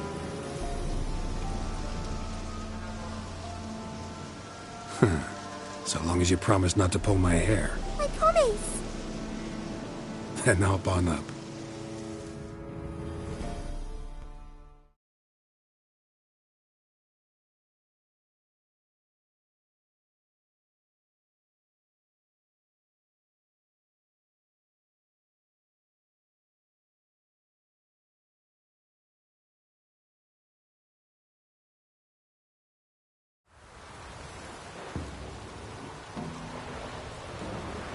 Auntie Lucy!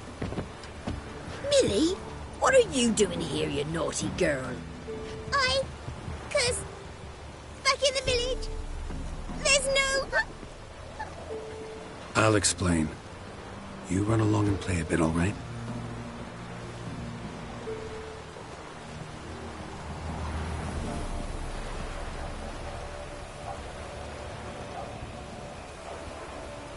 There was a massacre in Honorton.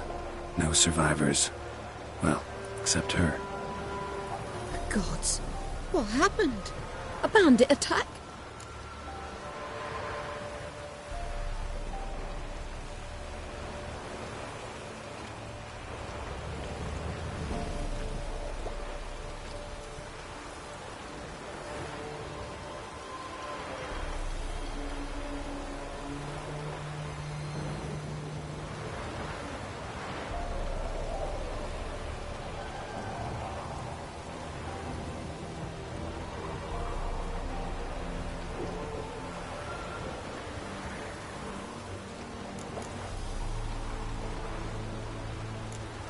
A monster killed them.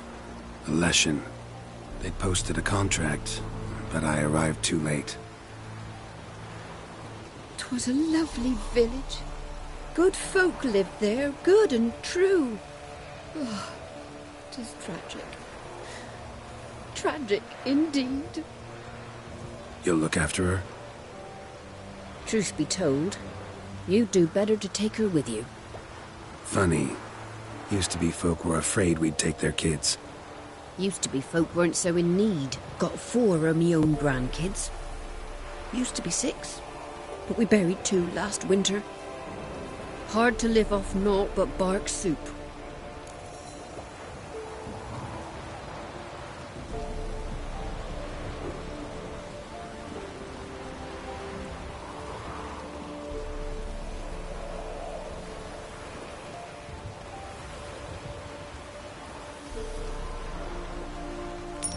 Take this. Use it for food, and only food. If I come back and see you drinking. So much. The gods reward ye, Master Witcher, 1,000 blessings. Time I was on my way. No. But why? Witcher's lot in life. Always on the road, on the path. Will you come back and see me sometime? Hope so. Take care, kid. Millie! Come, child. We'll buy a bit of flour. Your aunt'll whip up some pancakes. Sound good to ye?